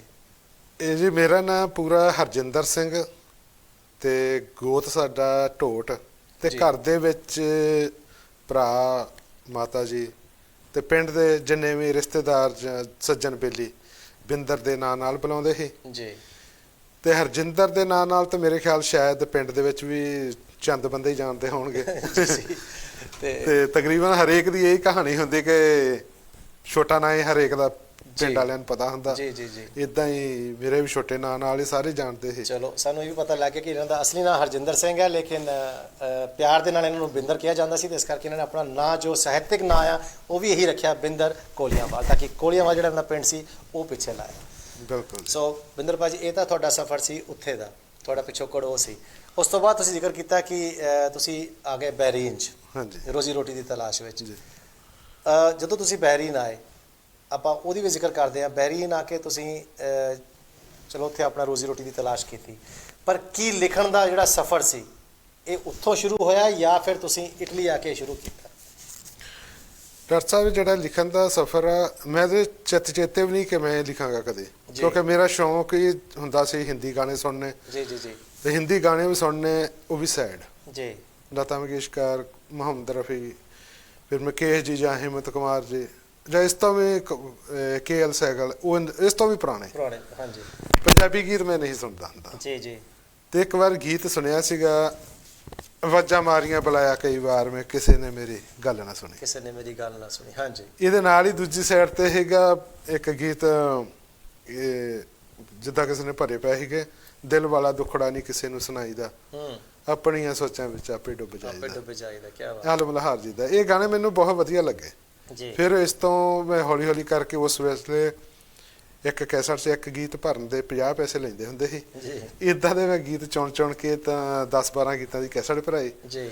ਉਹ ਜਦੋਂ ਗੀਤ ਸੁਣੇ ਸੈਡ ਹੀ ਸਾਰੇ ਭਰਾਏ ਜੀ ਨਹੀਂ ਉਹ ਭੁੱਲਣਾ ਵਿਛੋੜਾ ਤੇਰਾ ਸਾਰੇ ਦੁੱਖ ਭੁੱਲ ਜਾਣਗੇ ਤਾਂ ਇਹਦੇ ਜਦੋਂ ਗੀਤ ਸੁਣੇ ਮੈਨੂੰ ਸ਼ੌਂਕ ਪੈ ਗਿਆ ਪੰਜਾਬੀ ਗੀਤ ਸੁਣਦਾ। ਪਰ ਇੱਥੇ ਮੈਂ ਇੱਕ ਗੱਲ ਰੋਕਦਾ ਕਿ ਜਿਹੜੇ ਆਪਾਂ ਕਹੀਏ ਲੇਖਕ ਹੁੰਦੇ ਆ ਜਾਂ ਕਲਾਕਾਰ ਹੁੰਦੇ ਆ ਉਹ ਹਮੇਸ਼ਾ ਇਹੀ ਜ਼ਿਕਰ ਕਰਦੇ ਕਿ ਮੈਂ ਸੈਡ ਸੌਂਗ ਜ਼ਿਆਦਾ ਸੁਣਦਾ ਸੀ ਪਰ ਕੀ ਵਾਕਈ ਇਹ ਸੱਚਾਈ ਹੁੰਦੀ ਹੈ ਕਿ ਜੋ ਲੇਖਕ ਨੇ ਜਾਂ ਕਵੀ ਨੇ ਉਹਨਾਂ ਨੇ ਦਿਲ ਨੂੰ ਕੋਈ ਠੇਸ ਲੱਗੀ ਹੁੰਦੀ ਹੈ ਜਿਹੜਾ ਉਹ ਸੈਡ Song ਸੁਣਦੇ ਆ, ਔਰ ਇਸ ਤਰ੍ਹਾਂ ਦੇ ਜਿਹੜੇ ਉਹਨਾਂ ਦੀ ਕਲਮ ਆ ਜੋ ਇਸ ਤਰ੍ਹਾਂ ਦੇ ਗੀਤ ਵੀ ਲਿਖ ਲੈਂਦੀ ਹੈ, ਕਿਉਂਕਿ ਤੁਸੀਂ ਆਪ ਰਾਈਟਰ ਹੋ, ਤੁਹਾਨੂੰ ਪਤਾ ਹੈ ਇਸ ਗੱਲ ਦਾ। ਬਿਲਕੁਲ ਜੀ, ਮੈਂ ਤਾਂ ਮੁਕਰਦਾਰ ਨਹੀਂ ਗਿਆ ਜੀ। ਕੋਈ ਵੀ ਚੀਜ਼ ਆ, ਤੁਸੀਂ ਇੱਟ ਲੈ ਲਓ ਜਾਂ ਆਟਾ ਲੈ ਲਓ ਜੀ, ਜਿੰਨਾ ਚਿਰ ਆਟੇ 'ਚ ਪਾਣੀ ਪਾ ਕੇ ਉਹਨੂੰ ਮਧੋਲਾਂਗੇ ਨਾ, ਰੋਟੀ ਨਹੀਂ ਬਣਨੀ। ਵਾਕਈ ਕਣਕ ਜਿੱਦਾਂ ਮਰਜ਼ੀ ਜਦ ਪੂਰੀ ਉਮਰ ਪਈ ਰਵੇ, ਤੁਹਾਡੇ ਸਾਹਮਣੇ ਥਾਲੀ ਪਈ ਆ, ਪਈ ਰਵੇ ਸਾਰੀ ਉਮਰ ਚ। ਮਤਲਬ ਤੁਹਾਡਾ ਕਹਿਣ ਦਾ ਮਤਲਬ ਹੈ ਵੀ ਜਦ ਤੱਕ ਦਰਦ ਨਹੀਂ ਹੋਏਗਾ ਦਵਾ ਨਹੀਂ ਆਏਗੀ। ਦਰਦ ਦਵਾਈ ਤਾਂ ਹੀ ਲਵਾਂਗੇ ਜੇ ਦਰਦ ਹੋਊਗਾ। ਬਹੁਤ ਖੂਬ ਆਨਸਰ ਦਿੱਤਾ ਜੀ ਤੁਸੀਂ ਇਸ ਗੱਲ ਦਾ ਕਿ ਅਗਰ ਦਰਦ ਨਹੀਂ ਤਾਂ ਦਵਾ ਦੀ ਜ਼ਰੂਰਤ ਨਹੀਂ, ਪਰ ਅਗਰ ਦਰਦ ਹੈ ਤਾਂ ਜਿਹੜੀ ਦਵਾ ਹੈ ਉਹ ਰਾਈਟਰ ਲਈ ਇਹੀ ਹੁੰਦੀ ਹੈ ਕਿ ਉਹ ਉਹਦੀ ਜਿਹੜੀ ਕਲਮ ਹੈ ਨਾ, ਉਹ ਇੱਕ ਇੰਜੈਕਸ਼ਨ ਦੇ ਤੌਰ ਤੇ ਹੁੰਦੀ ਹੈ, ਜੋ ਫਿਰ ਉਹ ਜੋ ਲਿਖਦੇ ਨੇ ਪੇਪਰ ਦੀ ਹਿੱਕ ਦੇ ਉੱਪਰ ਚਿੱਟੇ ਵਰਕੇ ਦੇ ਜੋ ਹਿੱਕ ਤੇ ਉਹ ਲਿਖਦੇ ਨੇ, ਫਿਰ ਉਹ ਦਵਾ ਬਣ ਕੇ ਹੀ ਸਾਡੇ ਦਰਸ਼ਕਾਂ ਦੇ ਰੂਬਰੂ ਜਾਂ ਪਾਠਕਾਂ ਦੇ ਰੂਬਰੂ ਚਲੀ ਜਾਂਦੀ ਹੈ। ਆਪਾਂ ਗੱਲ ਕਰਦੇ ਬਿੰਦਰ ਜੀ ਤੁਹਾਡੇ ਸਫ਼ਰ ਦੀ। ਫਿਰ ਤੁਸੀਂ ਜ਼ਿਕਰ ਕੀਤਾ ਕਿ ਲਿਖਣ ਬਾਰੇ ਸੋਚਿਆ ਨਹੀਂ ਸੀ ਕਦੀ ਨਹੀਂ, ਤੇ ਫਿਰ ਲਿਖਣਾ ਕਿੱਦਾਂ ਸ਼ੁਰੂ ਕੀਤਾ? ਇਹ ਮੈਂ ਅੱਜ ਵੀ ਜਦੋਂ ਵੀ ਮੈਂ ਕਿਸੇ ਨਾਲ ਵੀ ਗੱਲ ਕਰਦਾ ਜਾਂ ਲਿਖਦਾ, ਮੈਂ ਉਸ ਮਹਾਨ ਇਨਸਾਨ ਨੂੰ ਯਾਦ ਜ਼ਰੂਰ ਕਰਦਾ ਕਿ ਜੋ ਪਾਕਿਸਤਾਨ ਦੇ ਰਹਿਣ ਵਾਲੇ ਸੀ ਜੀ, ਤੇ ਅਸੀਂ ਤਕਰੀਬਨ 3 ਸਾਲ ਇਕੱਠਿਆਂ ਕੰਮ ਕੀਤਾ ਜੀ। ਪਤਾ ਨਹੀਂ ਕਿੱਦਾਂ ਉਹਨਾਂ ਦੇ ਕੀ ਦਿਲ ਦੇ ਵਿੱਚ ਆਇਆ, ਮੈਨੂੰ ਕੰਮ ਕਰਦਿਆਂ ਨੂੰ ਉਹਨਾਂ ਨੇ ਪ੍ਰੇਰਿਤ ਕੀਤਾ ਕਿ ਲਿਖਿਆ ਕਰ। ਪਰ 2 ਵਾਰ ਤਾਂ ਮੈਂ ਟਾਲ ਦਿੱਤਾ ਵੀ ਲਿਖਣਾ ਕੰਮ ਮੇਰਾ ਨਹੀਂ, ਮੇਰਾ ਕੰਮ ਤਾਂ ਸੁਣਨਾ ਜੀ। ਤਾਂ ਉਹਨਾਂ ਨੇ ਕਿਹਾ ਵੀ ਨਹੀਂ ਬਿੰਦਰ, ਜਦੋਂ ਕਿਸੇ ਕੋਲ ਲਈਏ ਕੁਛ ਨਾ ਉਹਨੂੰ ਦੇਈਦਾ ਵੀ ਆ ਜੀ। ਵਾਕਈ ਇਹ ਉਸ ਟਾਈਮ ਮੈਨੂੰ ਨਹੀਂ ਸਮਝ ਲੱਗੀ, ਚਲੋ ਫਿਰ ਹੌਲੀ ਹੌਲੀ ਸਮਝ ਲੱਗ ਗਈ, ਤਾਂ ਫਿਰ ਮੈਂ ਲਿਖਣਾ ਸ਼ੁਰੂ ਕਰ ਦਿੱਤਾ। ਜਦੋਂ ਪਹਿਲਾ ਗੀਤ ਲਿਖਿਆ ਤਾਂ ਕਹਿੰਦੇ ਨਹੀਂ ਹਜੇ ਗੱਲ ਨਹੀਂ ਬਣੀ, ਲਿਖਿਆ ਕਹਿੰਦੇ ਸਹੀ ਹੈ ਲਿਖੇਗਾ, ਪਰ ਗੱਲ ਨਹੀਂ ਬਣੀ। ਦਿਲ 'ਚ ਸੋਚਿਆ ਵੀ ਹੁਣ ਲਿਖ ਦਿੱਤਾ, ਹੁਣ ਇਹ ਤੋਂ ਵੱਧ ਗੱਲ ਕੀ ਬਣਨੀ ਆ ਜੀ। ਪਰ ਉਹ ਕਹਿੰਦੇ ਨਾ ਸਿਆਣੇ ਦਾ ਕਿਹਾ ਤੇ ਔਲੇ ਦਾ ਖਾਦਾ, ਬਾਅਦ 'ਚ ਪਤਾ ਲੱਗਦਾ। ਜਦੋਂ ਅੱਜ ਹੀ ਮੈਂ ਉਹ ਪੁਰਾਣੇ ਆਪਣੇ ਗੀਤ ਪੜ੍ਹਦਾ ਤੇ ਉਹਨੂੰ ਮੈਂ ਆਪ ਖੁਦ ਹੀ ਨਕਾਰ ਦਿੰਦਾ ਕਿ ਨਹੀਂ ਇਹ ਰਿਕਾਰਡਿੰਗ ਦੇ ਕਾਬਿਲ ਨਹੀਂ ਹੈਗੇ ਜੀ। ਫਿਰ ਪੁਰਾਣੇ ਗੀਤ ਮੈਂ ਸੁਧਾਰ ਕੇ ਵੀ ਦੁਬਾਰਾ ਰਿਕਾਰਡ ਵੀ ਕਰਾਏ ਆ ਜੀ ਜੀ। ਕਿ ਜਿੱਦਾਂ ਕਹਿ ਦਿੰਦੇ ਵੀ ਸ਼ੁਰੂ ਦਾ ਜਿਹੜਾ ਸਫ਼ਰ ਹੁੰਦਾ ਨਾ ਉਹ ਬੜਾ ਕੱਚਾ ਹੁੰਦਾ ਜੀ। ਇੱਦਾਂ ਕਲਮ ਵੀ ਜਿੱਦਾਂ ਕੱਚੀ ਹੁੰਦੀ ਜੀ। ਇੱਕ ਕਹਾਵਤ ਆ ਕਿ ਜਿੱਦਾਂ ਗਾਇਕ ਜਿਹੜਾ ਨਾ ਜਿੱਦਾਂ ਜਿੱਦਾਂ ਉਹ ਆਪਦੀ ਉਮਰ ਵੱਲ ਨੂੰ ਵੱਧਦਾ ਨਾ, ਉਹਦੀ ਆਵਾਜ਼ ਢਲਦੀ ਜਾਂਦੀ ਹੈ, ਡਾਊਨ ਹੁੰਦੀ ਜਾਂਦੀ ਹੈ। ਤੇ ਰਾਈਟਰ ਜਿੱਦਾਂ ਆਪਦੀ ਉਮਰ ਵੱਲ ਨੂੰ ਵੱਧਦਾ ਵਾ, ਇਹਦੀ ਕਲਮ ਦੇ ਵਿੱਚ ਪਕੜ ਹੋਰ ਮਜ਼ਬੂਤ ਹੁੰਦੀ ਆ, ਇਹ ਸੋਚਾਂ ਦੇ ਸਾਗਰ ਵਿੱਚ ਹੋਰ ਡੂੰਘਾ ਜਾਂਦਾ ਕਿਉਂਕਿ ਉਹਦਾ ਤਜਰਬਾ ਹੋ ਜਾਂਦਾ ਜੀ। ਵਾਕਈ। ਤੇ ਇਦਾਂ ਜਿੱਦਾਂ ਸ਼ੁਰੂ ਲਿਖਦਿਆਂ ਜਿੱਦਾਂ ਲਿਖੀ ਗਏ। ਤੁਸੀਂ ਹੁਣ ਜਿਸ ਤਰ੍ਹਾਂ ਜ਼ਿਕਰ ਕੀਤਾ ਕਿ ਜਿਹੜੀ ਗਾਇਕ ਆ ਉਹਦੀ ਆਵਾਜ਼ ਢਲਣ ਲੱਗ ਪੈਂਦੀ ਹੈ, ਲੇਕਿਨ ਕਲਮ ਹੋਰ ਮਜ਼ਬੂਤ ਹੋ ਜਾਂਦੀ ਹੈ। ਮੈਨੂੰ ਚੰਦ ਲਾਈਨਾਂ ਯਾਦ ਆ ਗਈਆਂ, ਉਹ ਕਹਿ ਰਹੇ ਸੀ ਨਾ, ਕਹਿੰਦੇ ਮੇਰੀ ਕਲਮ ਵੀ ਵਾਕਿਫ है मेरे जज्बातों से, मेरी कलम भी वाकिफ है मेरे जज्बातों से, इश्क भी लिखूं तो तेरा नाम लिखा जाता है। सो ਉਹ ਗੱਲ ਹੋ ਜਾਂਦੀ ਹੈ ਵੀ ਜਿਸ ਤਰ੍ਹਾਂ ਤੁਸੀਂ ਕਹਿੰਦੇ ਪਕੜ ਮਜ਼ਬੂਤ ਹੋ ਜਾਂਦੀ ਹੈ ਵੀ ਤੁਸੀਂ ਜੋ ਵੀ ਲਿਖੋਗੇ ਫਿਰ ਉਹ ਇੱਕ ਮਤਲਬ ਦਾਸਤਾਨ ਬਣ ਕੇ ਉਹ ਦਰਸ਼ਕਾਂ ਦੇ ਰੂਬਰੂ ਆ ਜਾਂਦੀ ਹੈ। ਬਿਲਕੁਲ ਜੀ, ਬਿਲਕੁਲ। ਤੁਸੀਂ ਕੀ ਜ਼ਿਕਰ ਕੀਤਾ ਕਿ ਮੈਂ ਤੁਹਾਨੂੰ ਇਹ ਪੁੱਛਣਾ ਚਾਹਾਂਗਾ, ਗੀਤਕਾਰੀ ਤੋਂ ਲੈ ਕੇ ਫਿਰ ਤੁਸੀਂ ਕਵਿਤਾਵਾਂ ਵੀ ਲਿਖੀਆਂ ਤੇ ਨਾਵਲ ਵੀ ਲਿਖੇ। ਆਪਾਂ ਪਹਿਲਾਂ ਗੱਲ ਕਰਦੇ ਹਾਂ ਗੀਤਕਾਰੀ ਦੀ, ਵੀ ਗੀਤਕਾਰੀ 'ਚ ਤੁਹਾਡੇ ਕਿੰਨੇ ਕੁ ਗਾਣੇ ਹੁਣ ਤੱਕ ਜਿਹੜੇ ਆ ਰਿਕਾਰਡ ਹੋ ਚੁੱਕੇ ਨੇ? ਗੀਤਕਾਰੀ 'ਚ ਮੇਰੇ ਤਕਰੀਬਨ 45 ਕੁ ਗੀਤ ਜਿਹੜੇ ਰਿਕਾਰਡ ਹੋਏ ਤੇ ਬੜੀ ਮਾਣ ਦੀ ਗੱਲ ਹੈ ਕਿ 45 ਗੀਤ ਤੁਹਾਡੇ ਰਿਕਾਰਡ ਹੋ ਚੁੱਕੇ ਨੇ। ਪਰ ਇਹ ਵੀ ਦੱਸ ਦਿਓ ਸਾਡੇ ਦਰਸ਼ਕਾਂ ਨੂੰ ਵੀ ਉਹ ਕਿਸ ਗਾਇਕ ਨੇ ਗਾਏ ਨੇ? ਮੇਰੇ ਸਭ ਤੋਂ ਜ਼ਿਆਦਾ ਗੀਤ ਗਾਏ ਅਮਰਤਪਾਲ ਅੰਮ੍ਰਿਤ ਨੇ ਜੀ, ਜਿਹੜੇ ਮਾਸਟਰ ਸਲੀਮ ਦੇ ਸ਼ਾਗਿਰਦ ਨੇ, ਉਹਨਾਂ ਗਾਏ। ਫਿਰ ਬਲਵੀਰ ਸ਼ੇਰਪੁਰੀ, ਸਿੱਧੂ ਸਤਨਾਮ, ਜੀਵਨ ਮਾਨ, ਅਰਜਨ ਅਰਸ਼ੀ, ਲਾਲੀ ਮੰਗਟ, ਹਰਜੀਤ ਹਿਨਾ, ਹੋਰ ਸ਼ਾਇਦ ਕੋਈ ਯਾਦ ਵੀ ਜਿਹਨੇ ਇੱਕ ਅੱਧਾ ਗਾਇਆ ਉਹ ਯਾਦ ਨਹੀਂ। ਸਾਨੂੰ ਇਹ ਵੀ ਪਤਾ ਕਿ ਤੁਸੀਂ ਆਪਣੇ ਜਿਹੜੇ ਤੁਹਾਡੇ ਗੀਤ ਹੈ ਉਹ ਤੁਸੀਂ ਜੇ ਆਪਾਂ ਕਹੀਏ ਸਤਵਿੰਦਰ ਬਿੱਟੀ ਨੂੰ ਜਾਂ ਹਰਭਜਨ ਮਾਨ ਹੋਣਾ ਨੂੰ ਵੀ ਭੇਜੇ ਸੀਗੇ, ਕੀ ਫਿਰ ਉਹ ਗੀਤ ਰਿਕਾਰਡ ਹੋਏ ਸੀ? ਨਹੀਂ, ਗੀਤ ਨਹੀਂ ਸੀ ਭੇਜਿਆ, ਸਿਰਫ ਚਿੱਠੀ ਲਿਖੀ ਸੀ ਕਿ ਮੈਂ ਗੀਤ ਲਿਖਦਾ ਮੈਂ ਤੁਹਾਨੂੰ ਗੀਤ ਦੇਣਾ ਚਾਹੁੰਦਾ ਜੀ। ਤੇ ਉਹਨਾਂ ਦਾ ਹਰਭਜਨ ਮਾਨ ਹੋਣਾ ਦਾ ਉਹਨਾਂ ਦਿਨਾਂ 'ਚ ਜਵਾਬ ਆਇਆ ਸੀ ਲੈਟਰ ਪੈਡ ਤੇ। ਚਿੱਠੀਆਂ ਹੀ ਉਦੋਂ 93 'ਚ ਚਿੱਠੀਆਂ ਚੱਲਦੀਆਂ, ਤਾਂ ਜਵਾਬ ਆਇਆ ਵੀ ਸਾਡੀ ਕੈਸਟ ਹੁਣ ਪੰਥ ਤੇਰੇ ਦੀਆਂ ਗੂੰਜਾਂ ਰਿਕਾਰਡਿੰਗ ਚੱਲ ਰਹੀ ਹੈ, ਇਸ ਤੋਂ ਬਾਅਦ ਅਸੀਂ ਤੁਹਾਨੂੰ ਮੌਕਾ ਦੇਵਾਂਗੇ। ਪਰ ਉਹ ਮੌਕਾ ਤਾਂ ਚਲੋ ਸ਼ਾਇਦ ਦਿੰਦੇ ਜਾਂ ਨਾ ਦਿੰਦੇ, ਇਹ ਤਾਂ ਰੱਬ ਹੀ ਜਾਣਦਾ। ਪਰ ਮੇਰਾ ਉੱਥੋਂ ਫਿਰ ਦੱਜਦਾ ਕਹ ਲਓ ਕਿ ਅਰਬ ਦਾ ਦਾਣਾ ਪਾਣੀ ਖਤਮ ਹੋ ਗਿਆ ਸੀ, ਤੇ ਕੋਸ਼ਿਸ਼ ਕੀਤੀ, ਮੇਰਾ ਵੀਜ਼ਾ ਲੱਗ ਗਿਆ ਸ਼ੈਨਿਕਨ ਯੂਰਪ ਦਾ, ਮੈਂ ਯੂਰਪ ਆ ਗਿਆ। ਇੱਕ ਮਤਲਬ ਫਿਰ ਸਾਰਾ ਨਾਤਾ ਜਿਹੜਾ ਸੀ, ਜੇ ਚਿੱਠੀ ਕਿਸੇ ਦੀ ਆਈ ਹੋ ਉੱਥੇ ਆਈ ਹੋਣੀ, ਇੱਥੇ ਕੰਮਕਾਰ 'ਚ ਇਹੋ ਜਿਹੇ ਖੁੱਭ ਗਏ ਕਿ ਸਾਹਿਤ ਕੀ ਹੁੰਦਾ ਉਹ ਭੁੱਲ ਗਏ। ਬਿੰਦਰ ਜੀ ਤੁਹਾਡੀਆਂ ਹੁਣ ਤੱਕ ਜੇ ਆਪਾਂ ਗੱਲ ਕਰੀਏ 3 ਨਾਵਲ ਤੇ 2 ਜਿਹੜੇ ਕਾਵਿ ਸੰਗ੍ਰਹਿ ਉਹ ਆ ਚੁੱਕੇ ਨੇ ਜੋ ਦਰਸ਼ਕਾਂ ਦੀ 4 ਨਾਵਲ ਤੁਸੀਂ ਪਾ ਚੁੱਕੇ। ਚੌਥਾ ਨਾਵਲ ਜਿਹੜਾ ਹੁਣ ਤੁਸੀਂ ਤਾਲਾਬਾਨੀ ਦੀ ਦਾਸਤਾਨ ਜਿਹੜਾ ਲਿਖਿਆ ਹੈ ਆਪਾਂ ਉਹਦਾ ਜ਼ਿਕਰ ਵੀ ਜ਼ਰੂਰ ਕਰਾਂਗੇ ਇਹਦੇ ਬਾਰੇ। ਪਰ ਮੈਂ ਇਸ ਤੋਂ ਪਹਿਲਾਂ ਤੁਹਾਡੇ ਕਾਵਿ ਸੰਗ੍ਰਹਿ ਦੀ ਗੱਲ ਕਰ ਰਿਹਾ ਜਿਹੜੀ ਸੋਚ ਮੇਰੀ ਜਾਂ ਅਧੂਰਾ ਸਫ਼ਰ, ਜਿਹੜੇ ਤੁਹਾਡੇ 2 ਕਾਵਿ ਸੰਗ੍ਰਹਿ ਆਏ ਸੀ ਸੋਚ ਮੇਰੀ ਤੇ ਅਧੂਰਾ ਸਫ਼ਰ। ਸੋਚ ਮੇਰੀ 'ਚ ਤੁਸੀਂ ਕੀ ਸੋਚ ਕੇ ਕੀ ਉਹਦੇ 'ਚ ਪਰੋਇਆ ਸੀਗਾ?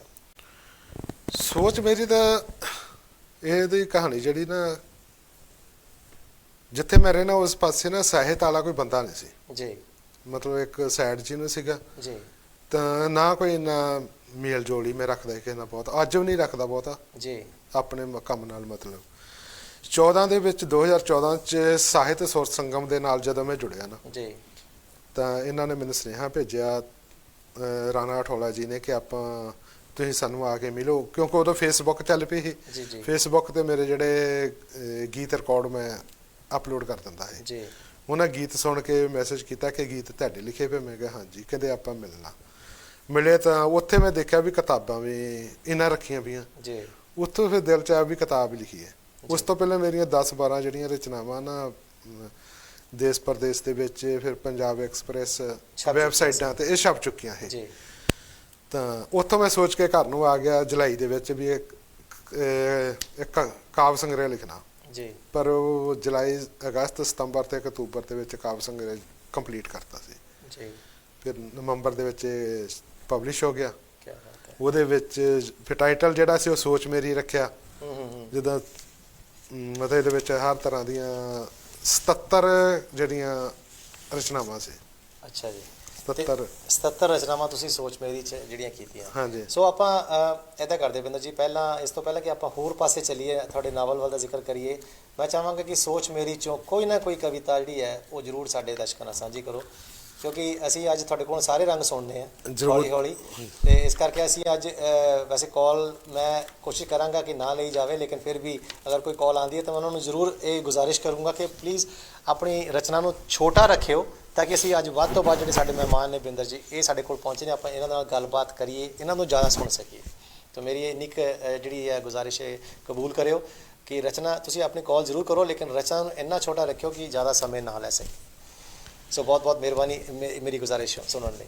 ਹਾਂਜੀ ਬਿੰਦਰ ਜੀ, ਕੀ ਕਹਿਣਾ ਚਾਹੋਗੇ ਤੁਸੀਂ ਅੱਜ? ਉਸ ਸੋਚ ਮੇਰੀ ਦੇ ਇੱਕ ਕਾਵਿ ਸੰਗ੍ਰਹਿ ਦੇ ਵਿੱਚ ਇੱਕ ਰਚਨਾ ਸੀਗੀ ਜਿਹੜੀ ਮੈਂ ਤੁਹਾਡੇ ਨਾਲ ਸਾਂਝੀ ਕਰਦਾ। ਦਸਤਾਰ ਬਾਰੇ। ਮੈਂ ਪਹਿਚਾਨ ਹਾਂ ਸਿੱਖ ਕੌਮ ਦੀ, ਮੈਂ ਜਾਨ ਹਾਂ ਸਿੱਖ ਕੌਮ ਦੀ। ਕੀ ਬਾਤ ਹੈ। ਮੈਂ ਪਹਿਚਾਨ ਹਾਂ ਸਿੱਖ ਕੌਮ ਦੀ, ਮੈਂ ਜਾਨ ਹਾਂ ਸਿੱਖ ਕੌਮ ਦੀ। ਮੇਰੇ ਨਾਲ ਤੂੰ ਬੇਕਦਰੀ ਨਾ ਕਰਵੇ, ਮੇਰੇ ਨਾਲ ਤੂੰ ਬੇਕਦਰੀ ਨਾ ਕਰਵੇ। ਮੈਂ ਤਾਜ ਹਾਂ ਤੇਰੇ ਸਿਰ ਦਾ, ਮੈਨੂੰ ਟੋਪੀ ਵਾਂਗੂ ਲਾ ਕੇ ਨਾ ਧਰਵੇ। ਵਾਹ ਵਾਹ। ਪੱਗ ਇਨਸਾਨ ਬੰਦੇ ਨੂੰ ਕਹਿੰਦੀ। ਇਹਦੀ ਜਿੰਨੇ ਚਾਵਾਂ ਨਾਲ ਸਜਾਉਣਾ ਮੈਨੂੰ ਉਨੇ ਚਾਵਾਂ ਨਾਲ ਲਾਇਆ ਕਰ। ਜਿੰਨਿਆਂ ਚਾਵਾਂ ਨਾਲ ਸਜਾਉਣਾ ਮੈਨੂੰ ਉਨੇ ਚਾਵਾਂ ਨਾਲ ਲਾਇਆ ਕਰ। ਇੱਕ ਇੱਕ ਲੜ ਕਰਕੇ ਧਰਦਾ, ਦੂਜੇ ਉਹਦੇ ਨਾਲ ਵਧਾਇਆ ਕਰ। ਕੀ ਬਾਤ ਹੈ, ਬਹੁਤ ਖੂਬ ਜੀ। ਇਸ ਤਰ੍ਹਾਂ ਦੀਆਂ ਉਹਦੇ ਵਿੱਚ ਰਚਨਾਵਾਂ ਸੀ। ਜਿੱਦਾਂ ਟਾਈਟਲ ਸੀ ਸੋਚ ਮੇਰੀ ਜੀ, ਉਹ ਰਚਨਾ ਸੀ ਕਿ ਇਹ ਸੋਚ ਮੇਰੀ ਖਬਰੇ ਕੀ ਰੰਗ ਵਿਖਾਉਂਦੀ ਹੈ। ਕੋਲ ਖੜਿਆਂ ਨੂੰ ਕਈ ਵਾਰ ਪਰਾਏ ਕਰ ਦਿੰਦੀ ਤੇ ਦੂਰੋਂ ਕੋਲ ਬੁਲਾਉਂਦੀ ਹੈ। ਇਹ ਸੋਚ ਮੇਰੀ ਖਬਰ ਹੈ। ਬਿੰਦਰ ਜੀ ਬਹੁਤ ਵਧੀਆ ਤੁਸੀਂ ਆਪਣੀ ਰਚਨਾ ਕੀਤੀ। ਔਰ ਪੱਗ ਦੀ ਜਿਸ ਤਰ੍ਹਾਂ ਗੱਲ ਕੀਤੀ ਹੈ, ਵਾਕਈ ਦਰਸ਼ਕੋ ਇਹ ਗੱਲ ਸੱਚੀ ਹੈ ਕਿ ਆਪਾਂ ਜਿਹੜਾ ਸਾਡਾ ਪੱਗ ਹੈ, ਸਾਡਾ ਤਾਜ ਹੈ, ਆਪਾਂ ਇਹਨੂੰ ਜਿਸ ਤਰ੍ਹਾਂ ਸਜਾਉਂਦੇ ਹਾਂ ਨਾ ਤੇ ਲਾਉਣਾ ਵੀ ਸਾਡਾ ਫਰਜ਼ ਉਸ ਤਰ੍ਹਾਂ ਹੀ ਬਣਦਾ ਹੈ ਕਿ ਆਮ ਤੌਰ ਤੇ ਆਪਾਂ ਪੱਗ ਨੂੰ ਲਾ ਕੇ ਇੱਦਾਂ ਰੱਖ ਦਿੰਦੇ ਹਾਂ, ਲੇਕਿਨ ਅਸਲੀ ਜਦੋਂ ਪੱਗ ਲਾਈ ਦੀ ਹੈ ਨਾ, ਜੇ ਅਸੀਂ ਬਜ਼ੁਰਗਾਂ ਦੀ ਵੀ ਗੱਲ ਸੁਣੀਏ ਔਰ ਅੱਜ ਸਾਡੇ ਨਾਲ ਜਿਹੜੇ ਇੰਨੇ ਸੂਝਵਾਨ ਲੇਖਕ ਬੈਠੇ ਨੇ ਉਹਨਾਂ ਨੇ ਵੀ ਇਸ ਗੱਲ ਦਾ ਜ਼ਿਕਰ ਕੀਤਾ ਕਿ ਜਦੋਂ ਆਪਾਂ ਪੱਗ ਲਾਣੀ ਨਾ ਉਹਦਾ ਕੱਲਾ ਕੱਲਾ ਲੜ ਜਿਸ ਤਰ੍ਹਾਂ ਅਸੀਂ ਬਣਾਈਦਾ ਆ, ਉਹ ਫਿਰ ਕੱਲਾ ਕੱਲਾ ਲੜ ਖੋਲ ਕੇ ਉਹਨੂੰ ਉਸ ਤਰ੍ਹਾਂ ਹੀ ਰੱਖਿਆ ਜਾਵੇ ਤਹਿ ਲਾ ਕੇ, ਨਾ ਕਿ ਇੱਦਾਂ ਸਿਰ ਤੋਂ ਲਾਈ ਔਰ ਸਾਈਡ 'ਤੇ ਰੱਖਤੀ, ਕਿਉਂਕਿ ਇਹ ਸਾਡੇ ਸਿਰ ਦਾ ਤਾਜ ਹੈ।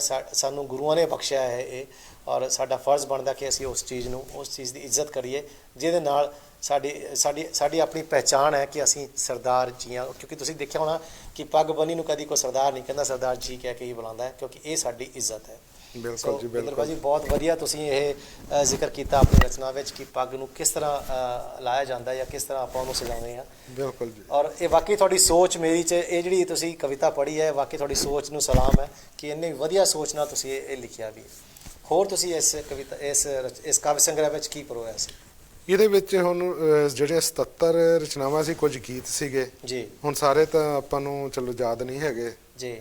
ਤਾਂ ਵਿੱਚੋਂ ਕੁਝ ਮੈਂ ਕਰਦਾ। ਕਹਿੰਦਾ ਇਹਨਾਂ ਲਫ਼ਜ਼ਾਂ ਨਾਲ ਹੈ ਪਹਿਚਾਨ ਮੇਰੀ, ਇਹਨਾਂ ਲਫ਼ਜ਼ਾਂ ਨਾਲ ਹੈ ਪਹਿਚਾਨ ਮੇਰੀ, ਇਹਨਾਂ ਲਫ਼ਜ਼ਾਂ ਨਾਲ ਹੈ ਸ਼ਾਨ ਮੇਰੀ। ਕੀ ਬਾਤ ਹੈ। ਇਹਨਾਂ ਲਫ਼ਜ਼ਾਂ, ਇਹ ਲਫ਼ਜ਼ ਨੇ ਹੁਸਨ ਮੇਰਾ, ਇਹ ਲਫ਼ਜ਼ ਨੇ ਜਾਨ ਮੇਰੀ। ਕੀ ਬਾਤ। ਇਹ ਲਫ਼ਜ਼ ਨੇ ਹੁਸਨ ਮੇਰਾ ਤੇ ਇਹ ਲਫ਼ਜ਼ ਨੇ ਜਾਨ ਮੇਰੀ, ਇਹੋ ਲਫ਼ਜ਼ ਨੇ ਤੀਰ ਮੇਰੇ ਤੇ ਇਹੋ ਲਫ਼ਜ਼ ਨੇ ਕਮਾਨ ਮੇਰੀ। ਵਾਹ। ਇਹਨਾਂ ਤੋਂ ਬਗੈਰ ਬਿੰਦਰ ਮੈਂ ਕੁਝ ਵੀ ਨਹੀਂ। ਕੀ ਬਾਤ ਹੈ। ਇਹਨਾਂ ਤੋਂ ਬਗੈਰ ਬਿੰਦਰ ਮੈਂ ਕੁਝ ਵੀ ਨਹੀਂ, ਪੰਜਾਬੀ ਦੇ ਨਾਲ ਹੈ ਪਹਿਚਾਨ ਮੇਰੀ, ਪੰਜਾਬੀ ਦੇ ਨਾਲ ਹੈ ਪਹਿਚਾਨ ਮੇਰੀ। ਬਹੁਤ। ਇਹ ਲਫ਼ਜ਼ ਹੀ ਆ ਕਿ ਜਿਹੜਾ ਆਪਾਂ ਅੱਜ ਇੰਗਲੈਂਡ ਦੇ ਵਿੱਚ KTV ਦੇ ਸਟੂਡੀਓ ਵਿੱਚ ਬੈਠੇ ਆ, ਇਹ ਲਫ਼ਜ਼ਾਂ ਦਾ ਸਾਂਝ ਆ ਵਾਕਈ। ਕਿਉਂਕਿ ਲਫ਼ਜ਼ ਜਿਹੜੇ ਆ ਨਾ, ਜਦੋਂ ਕੋਈ ਰਾਈਟਰ ਜਾਂ ਲੇਖਕ ਆਪਾਂ ਕਹਿ ਲਈਏ, ਜਦੋਂ ਉਹ ਲਿਖਦਾ ਹੈ ਨਾ ਕਲਮ ਨਾਲ, ਆਪਣੀ ਕਲਮ ਨਾਲ, ਉਹ ਫਿਰ ਲਫ਼ਜ਼ ਨਹੀਂ ਰਹਿ ਜਾਂਦੇ। ਜਿਸ ਤਰ੍ਹਾਂ ਪਹਿਲਾਂ ਜ਼ਿਕਰ ਕੀਤਾ ਕਿ ਦਾਸਤਾਨ ਬਣ ਜਾਂਦੇ ਨੇ।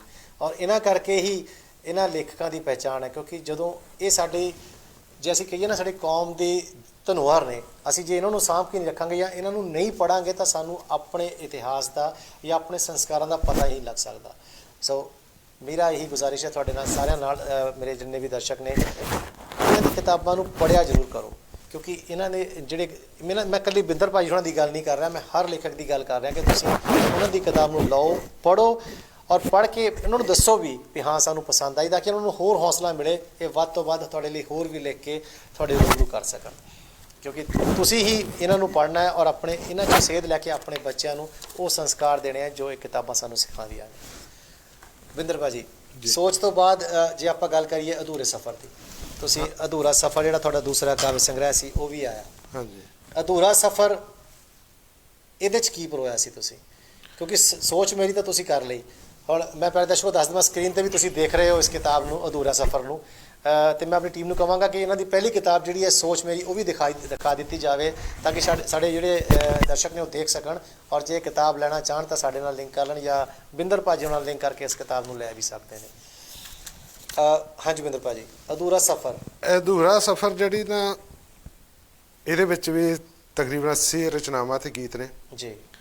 ਪਰ ਅਧੂਰਾ ਸਫ਼ਰ ਜਿਹੜਾ ਟਾਈਟਲ ਇਹਦਾ ਰੱਖਣ ਦਾ ਮਕਸਦ ਮੇਰਾ ਸੀ ਕਿ ਜਿੱਦਾਂ ਆਪਾਂ ਇਹ ਮੈਂ ਤੁਹਾਨੂੰ ਪੜ੍ਹ ਕੇ ਸੁਣਾ ਦਿੰਦਾ ਜੀ। ਜ਼ਰੂਰ ਜ਼ਰੂਰ। ਕਿ ਸਾਰੀ ਉਮਰ ਤੁਰਦਿਆਂ ਮੈਂ ਰਿਹਾ ਅਧੂਰਾ, ਜਿਹੜੀ ਸੱਚਾਈ ਹੈ ਕਿ ਜੀ ਸਾਰੀ ਉਮਰ ਤੁਰਦਿਆਂ ਮੈਂ ਰਿਹਾ ਅਧੂਰਾ, ਜਦ ਮੈਂ ਮਰਿਆ ਕਹਿੰਦੇ ਬਿੰਦਰ ਹੋ ਗਿਆ ਪੂਰਾ। ਕੀ ਬਾਤ। ਕਿਉਂਕਿ ਆਪਾਂ ਜੀਂਦੇ ਬੰਦੇ ਨੂੰ ਕਦੀ ਪੂਰਾ ਨਹੀਂ ਕਹਿੰਦੇ, ਜਿੱਦਣ ਮਰ ਗਿਆ ਉਦਣ ਕਹਿ ਦਿੰਦੇ ਫਲਾਣਾ ਸਭ ਪੂਰਾ ਹੋ ਗਿਆ। ਪੂਰਾ ਹੋ ਗਿਆ। ਕੀ ਬਾਤ ਹੈ। ਵਾਕਈ ਵਾਕਈ ਇਹ ਜਿਹੜਾ ਟਾਈਟਲ ਇਹਦੇ ਵਿੱਚੋਂ ਲਿਆ ਗਿਆ ਇਹ। ਹਾਂਜੀ। ਕਿ ਇਹ ਰਚਨਾਵਾਂ ਕਾਫੀ ਲੰਬੀ ਹੈ, ਇਹ ਤਾਂ ਇਹ ਨਹੀਂ ਸਾਡੇ ਕੋਲ ਟਾਈਮ ਖੁੱਲਾ, 1 ਘੰਟੇ ਦਾ ਟਾਈਮ ਆ, ਅੱਜ ਆਪਾਂ ਤੁਹਾਡੇ ਨਾਲ ਹੀ ਗੱਲਾਂ ਕਰਨੀਆਂ। ਹਾਂਜੀ ਹਾਂਜੀ। ਮੈਂ ਚਾਹਾਂਗਾ ਬੇਸ਼ੱਕ ਤੁਸੀਂ ਆਪਣੀ ਜਿਹੜੀ ਰਚਨਾ ਇਹਨਾਂ 'ਚੋਂ ਹੈ ਕੋਈ ਨਾ ਕੋਈ ਸਾਡੇ ਦਰਸ਼ਕਾਂ ਨਾਲ ਜ਼ਰੂਰ ਜੀ। ਸਾਰੀ ਉਮਰ ਤੁਰਦਿਆਂ ਮੈਂ ਰਿਹਾ ਅਧੂਰਾ, ਜਦ ਮੈਂ ਮਰਿਆ ਤਾਂ ਕਹਿੰਦੇ ਲੋਕੀ ਹੋ ਗਿਆ ਪੂਰਾ। ਅੱਗ ਨਾਲ ਮਾਸ ਦਾ ਪੁਤਲਾ ਮੇਰਾ ਜਲ ਗਿਆ, ਅੱਗ ਨਾਲ ਮਾਸ ਦਾ ਪੁਤਲਾ ਮੇਰਾ ਜਲ ਗਿਆ ਤੇ ਰਹਿ ਗਿਆ ਬਣ ਕੇ ਹੱਡੀਆਂ ਦਾ ਚੂਰਾ।